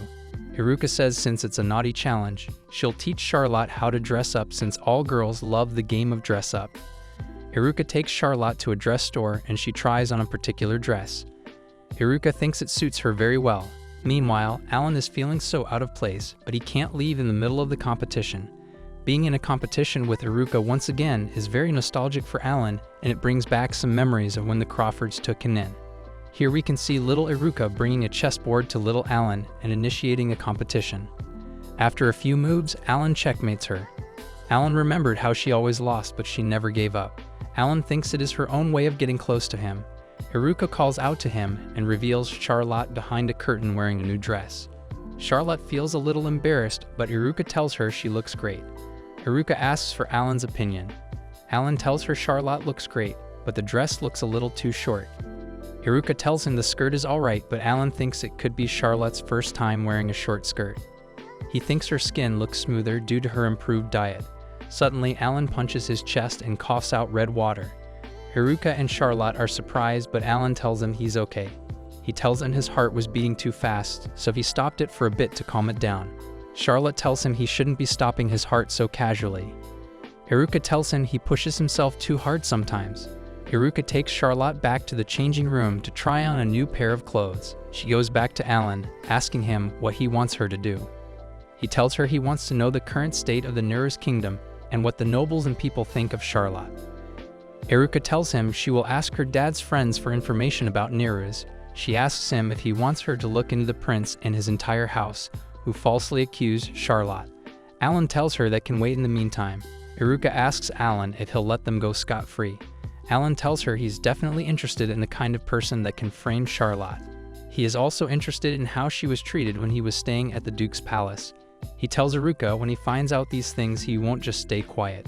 He tells her he'll storm into the country and wreak havoc regardless of Charlotte's opinion. However, he tells her he's not ready for that yet, so they can live their lives as they please for the moment. Iruka sees reason with him with a coy smile on her face. He asks her why she's making such a face, and she tells him she's impressed with how much he has changed. She tells him he never concerned himself with other people's business, but now that he does, it's a good thing. Just then, Charlotte pokes her head out and asks for a hand with the dress clasped on her back. Iruka offers to give her a hand. Iruka goes behind the curtain. Charlotte shows her the position of the clasp, and Iruka asks her to turn around. When Charlotte turns around, Iruka pauses, with surprise written all over her face. Charlotte asks her if she's alright. Iruka comes up with an excuse saying the clasp was indeed difficult to fasten. Iruka helps her and then draws back the curtain, revealing Charlotte's new outfit to Alan. Alan tells Iruka he thinks the new outfit is too revealing as well. Iruka tells him not to be a prude, saying girls have to be competitive to win. Alan asks her what exactly they are fighting for, but she dismisses his question. Iruka tells Alan that Charlotte's outfit has a huge opening in the back and invites him to come take a look. Alan tells her he's not mentally prepared for that sight, but Iruka shows him anyway. He looks at Charlotte's exposed back and sees scars left by whips on her back. Iruka tells him to have a good look. Charlotte asks if everything is alright, and Alan tells her everything is fine. He tells her he wishes the dress was less revealing, but it looks good on her regardless. Alan looks at the scars, thinking they were left by whip lashes. He thinks these lashes were used to instill fear and pain into Charlotte. He notices that Charlotte doesn't seem to know about the scars. He raises his hands and a bright green glow emerges from his palm, healing her scars. Charlotte tells him she feels warm, and he lies to her, telling her he's amending a worn spot on her dress. She thanked him for that. Alan reasons that for her scars to clear up with simple magic. Charlotte didn't receive proper treatment for them. Alan still doesn't know what could have justified such hate towards Charlotte. Alan is fuming uncontrollably internally. Alan tells Iruka he will need her help to terminate the subjects of their earlier conversation. Iruka assures him of her full support. Charlotte asks who they will be terminating. Alan tells her book mites have infested their parents' home, so he's asking Iruka to air the books under the sun. Charlotte tells him she doesn't like bugs. Alan tells her he doesn't like bugs too, metaphorically referring to the Duke and his family. Iruka then asks Alan to pick out a dress for Charlotte. Alan is surprised by this. Iruka asks him if he wants to concede, but he tells her he won't be doing that anytime soon, though he wasn't comfortable doing it. He went over a few racks but couldn't make a choice. He picks one dress at random, asking Charlotte to try it on. Charlotte's face boils hot red. Alan asks her if something is wrong. He looks at the dress and notices it's not very decent. Iruka teases him for being too bold, but he tells her it's all a misunderstanding. They leave the dress shop. While walking down the street, Iruka asks Alan what he'll be doing for Charlotte. Alan tells her the naughty thing he's going to teach her is splurging. He tells Iruka he'll teach Charlotte how to relieve stress by buying things she wants without hesitation. Charlotte tells him to go easy on her. They come to a toy stand and Alan asks Charlotte if anything piques her interest. Alan tells her not to be shy and picks out different toys for her, but she doesn't like any of them. Iruka tells him he has zero taste, which crushes his spirit totally. After shopping, the trio sits around a table. Iruka sighs from the stress of shopping around a lot. She notices Charlotte making a face and asks her if she would have liked to shop for more items. Charlotte tells her she wants the entire opposite. In her opinion, they shopped for too much. She thinks they bought too many things for her, wasting money unnecessarily in the process. Alan tells her it's all needed to teach her how to be a bad girl. He tells her everything they bought looked great on her. Charlotte looks away embarrassed. Alan leans in close to her and asks her what's wrong. Charlotte covers her face in embarrassment. Iruka tells Alan is clueless and has no taste whatsoever. She tells him everything he picked out was lame, and most of the things they ended up buying were her picks. Alan tells her she doesn't understand his taste because she has the mind of a child. They get into a heated argument, but Charlotte comes in as a third party to calm them down. Iruka tells Charlotte arguments between her and Alan aren't so serious. Charlotte tells her fighting between siblings isn't good, and they both agree not to get into a brawl. Alan is determined not to lose to Iruka and tells Charlotte they have to continue shopping. Later in the day, as they are walking down the street, Iruka sees a man in a magical wheelchair. She immediately thinks the wheelchair looks cool, being a magical equipment freak. Iruka rushes off to take a closer look, and Alan tells Charlotte they can leave her there. Charlotte follows him hesitantly. Alan stops in front of a jewelry stand and picks out a piece of jewelry for Charlotte. He tells her he picked it out because it matches the color of her eyes. He pays the stand owner, asking her to keep the change. The stand owner tells him he paid way too much. Alan tells her he likes to reward people for a job well done. Alan fixes the jewelry on Charlotte's hair and she tells him it's Bee's favorite gift. Alan's heart shimmers at her compliment. One of the passersby bumped into Charlotte rudely, knocking her into Alan's arms. Two guys tell Charlotte to watch where she's going. They tell Alan they are from a certain gang, but Alan tells them he doesn't know of such a gang. He tells them he hopes to resolve any quarrel they have with Charlotte peacefully, but they think he's a clown. They want to engage Alan in a fight and Alan is also ready to bring them down for their incompetence. Then he remembers that Charlotte doesn't like it when people fight. He calms himself and apologizes. One of the men tells him they'll forgive him if they let Charlotte lodge with them for a night. Alan is pissed off. They approach Charlotte, urging her to go with them, insulting the gift Alan bought for her. One of the men reaches out to touch Charlotte, but Alan grabs his fingers and subdues him easily. The other gang member pulls out a magical sword. Passersby urges Alan to run away quickly, but he destroys the gang member's sword and knocks him down with one punch. Everyone who gathered cheers for Alan. Alan realizes what he has done and immediately apologizes to Charlotte for scaring her by fighting. Charlotte tells him she understands he was trying to protect her, telling him she'll never be scared of him. Alan thought Charlotte would leave him immediately, but he's surprised to see she kinda likes him. Alan smiles down at her, telling her he's addicted to teaching her naughty things. Iruka mentally yields to Alan on the naughty challenge. At this moment, a huge golem appears behind Alan, standing over him menacingly. The golem tells Alan he knows he's the one who took down his boys. The golem and his gang members approach Alan. Part 4 Charlotte hid behind him for protection. The golem easily towered over Alan. He wondered about the different ways he could hurt Alan.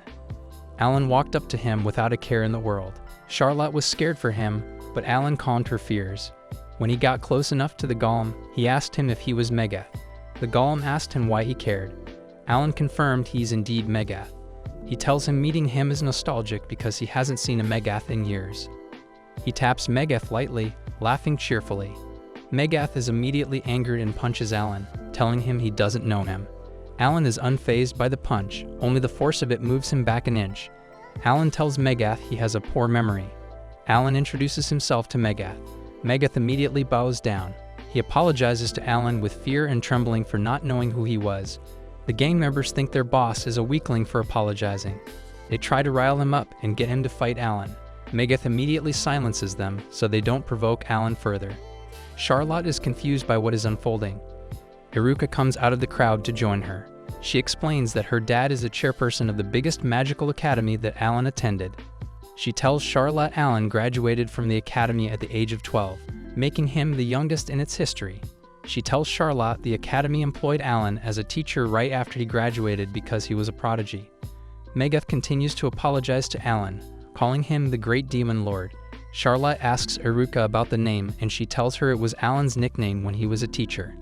Alan tells Megath that no one has called him by his nickname in a while. He asks Megath to raise his head since he didn't cause any trouble. Megath thinks he's been forgiven, but Alan tells him with a sinister smile that he did cause trouble for someone else. Megath is shivering now. Alan tries to explain who Charlotte is and their relationship, but he can't come up with the right words. Alan thinks about it for a second and comes to the conclusion that she's just a woman who is precious to him. He tells Megath that silently. The next day, Mayacha and Iruka pay Alan a visit to his house in the forest. They come to find him sitting gloomily on the front steps. They are surprised to find him in this condition. They try to question themselves, trying to discern why Alan is looking as he does. Since they can't come up with anything, they decide to ask Alan what's wrong. Alan tells them he didn't know they'd gotten so close to each other. Iruka has a eureka moment. She tells Alan the reason he's gloomy is because he had issues with Charlotte. Alan asks her how she was able to get what happened. Iruka tells him it's a no-brainer because nothing else could bother him like that. She asks him if they had a fight. Alan tells her it wasn't that simple. He recalled the events of the previous night. He and Charlotte were sitting at the tea table, having some tea. Alan proposes getting Charlotte some wages for her work. Charlotte tells him she can't accept that. He explains to her that she's been with him for months doing chores, and it's only right she gets paid. Charlotte tells him she doesn't feel useful enough to be paid.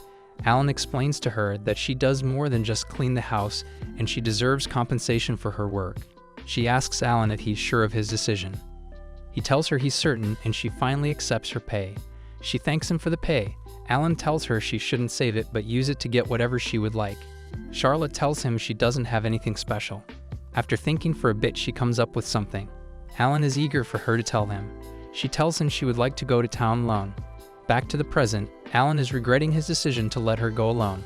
Alan asks Mayucha and Iruka for advice, but they're caught in their own conversation. Alan tells them to listen to him, and he finally gets their attention.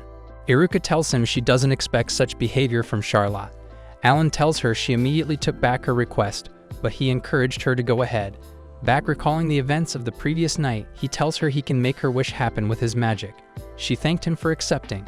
Iruka is surprised he actually accepted her request. Alan tells her he had no choice after hearing Charlotte pleading. Mayucha tells him he chose a difficult path. Alan tells them he's concerned for her welfare. They tell him his situation can easily be rectified. Now we can see Charlotte in town alone. She is disguised so no one can recognize her. She can't believe she's actually in town alone. Suddenly, Alan, Mayucha, and Iruka peek out of an alleyway. Alan is shocked they could easily tail Charlotte. Iruka tells him she's surprised he isn't the one who suggested they do. At that point, Charlotte brings out a map from her purse. She decides to go to a specific location. Alan is proud of her for using the map to find her way just like he taught her.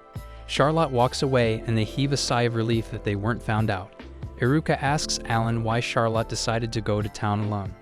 Alan tells her she wants to get something to buy. Mayucha asks him if he knows what she wants to buy. Alan tells her Charlotte told him it's a secret.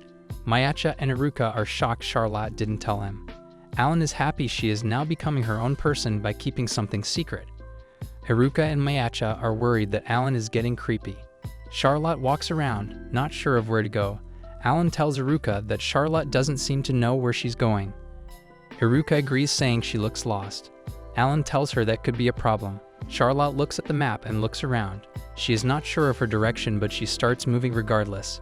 Mayucha tells Alan his assessment may be correct and Charlotte could be in danger.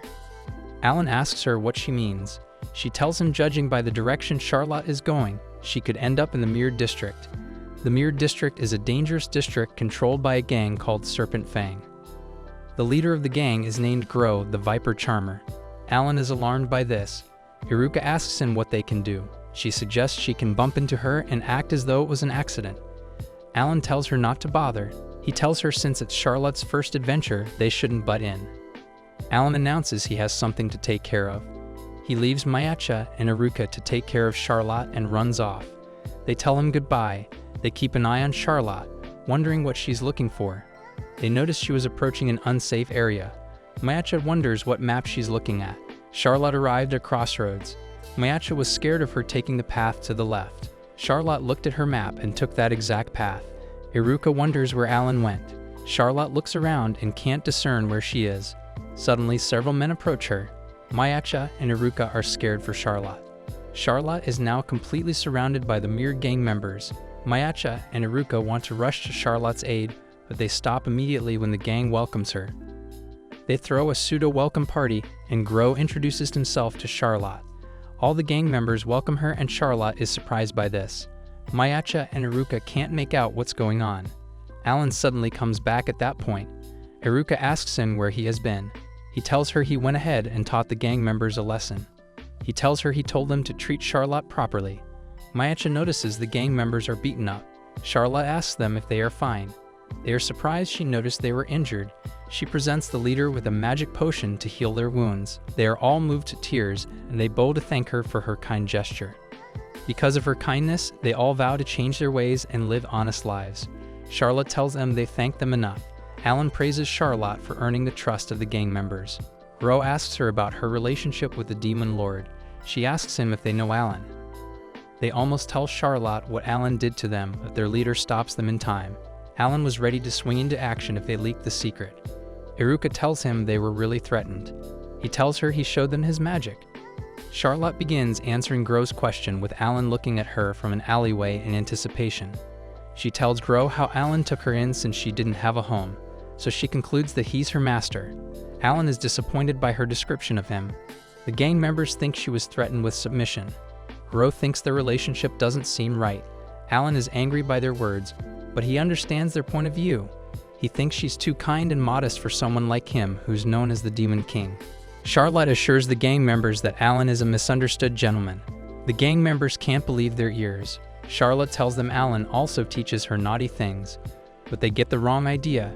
Iruka and Mayacha are disappointed with her poor description, and Alan tells them he'll address it. Charlotte thanks the gang members for their time and takes her leave.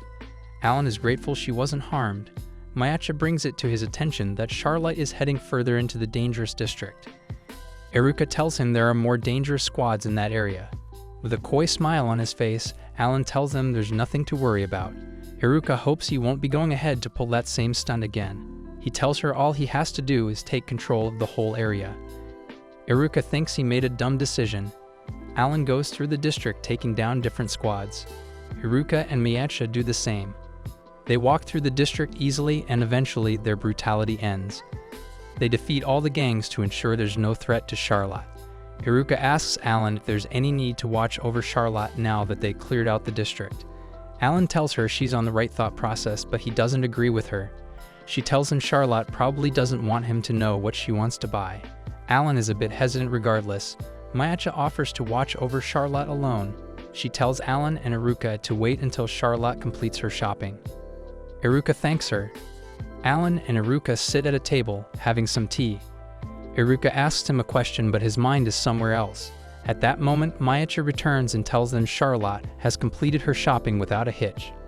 Alan commends her. He asks her if Charlotte will be alright since she's no longer watching over her. Mayacha tells him Charlotte came across one of her acquaintances, and she's safe with her. She tells him Charlotte and her friend will be coming towards them soon. Alan tries to ask her about what Charlotte bought secretly. Mayacha tells him she didn't want to see what she bought because she felt it would be rude. Iruka notices Charlotte and beacons her over. Charlotte is happy to see them all. She rushes over to them and they exchange pleasantries. The jewelry shop owner was the acquaintance escorting Charlotte. She commends Alan. Alan doesn't understand what she means. Charlotte tells him everyone in town was talking about him. She tells him he made them feel safe. He asks her how he did that. She tells him that he cleared out the gang members from the district. Iruka teases him for helping people without meaning to. The store owner thanks him on behalf of the townsfolk. Alan thinks life is strange because he gets thanks from other people for something he did just for Charlotte. He accepts her thanks modestly. She tells Alan he's a rare catch and commends Charlotte for taking him as her boyfriend. They are both embarrassed. Alan explains to the woman that they are not in a relationship. She wishes them good luck and walks away. Charlotte thanks her for accompanying her. Alan asks her how her shopping went. She tells him it went well. She produces what she bought, and both Mayacha and Iruka recognize them as goods from a new shop. She presents it to them as their present, and they are really happy. They are surprised Charlotte came all the way to town to get them a gift with her first paycheck. Charlotte tells them she's showing gratitude to them for being kind to her. They are both happy with the gifts. Alan is feeling left out and asks her if she has something for him. She tells Alan she couldn't find anything he would like. Alan tells her he would have loved any gift that came from her. She apologizes for not thinking things through. Alan tells her he didn't mean to blame her. She tells him she's always been on the receiving end of kindness and that she doesn't even know what he likes. She notices a part of his robes that's flayed and offers to mend it for a start. She tells him while she's at it, he should tell her everything he likes so she can get him a present next time. Alan agrees. He observes a weird feeling in his heart and vows to cherish every moment with Charlotte.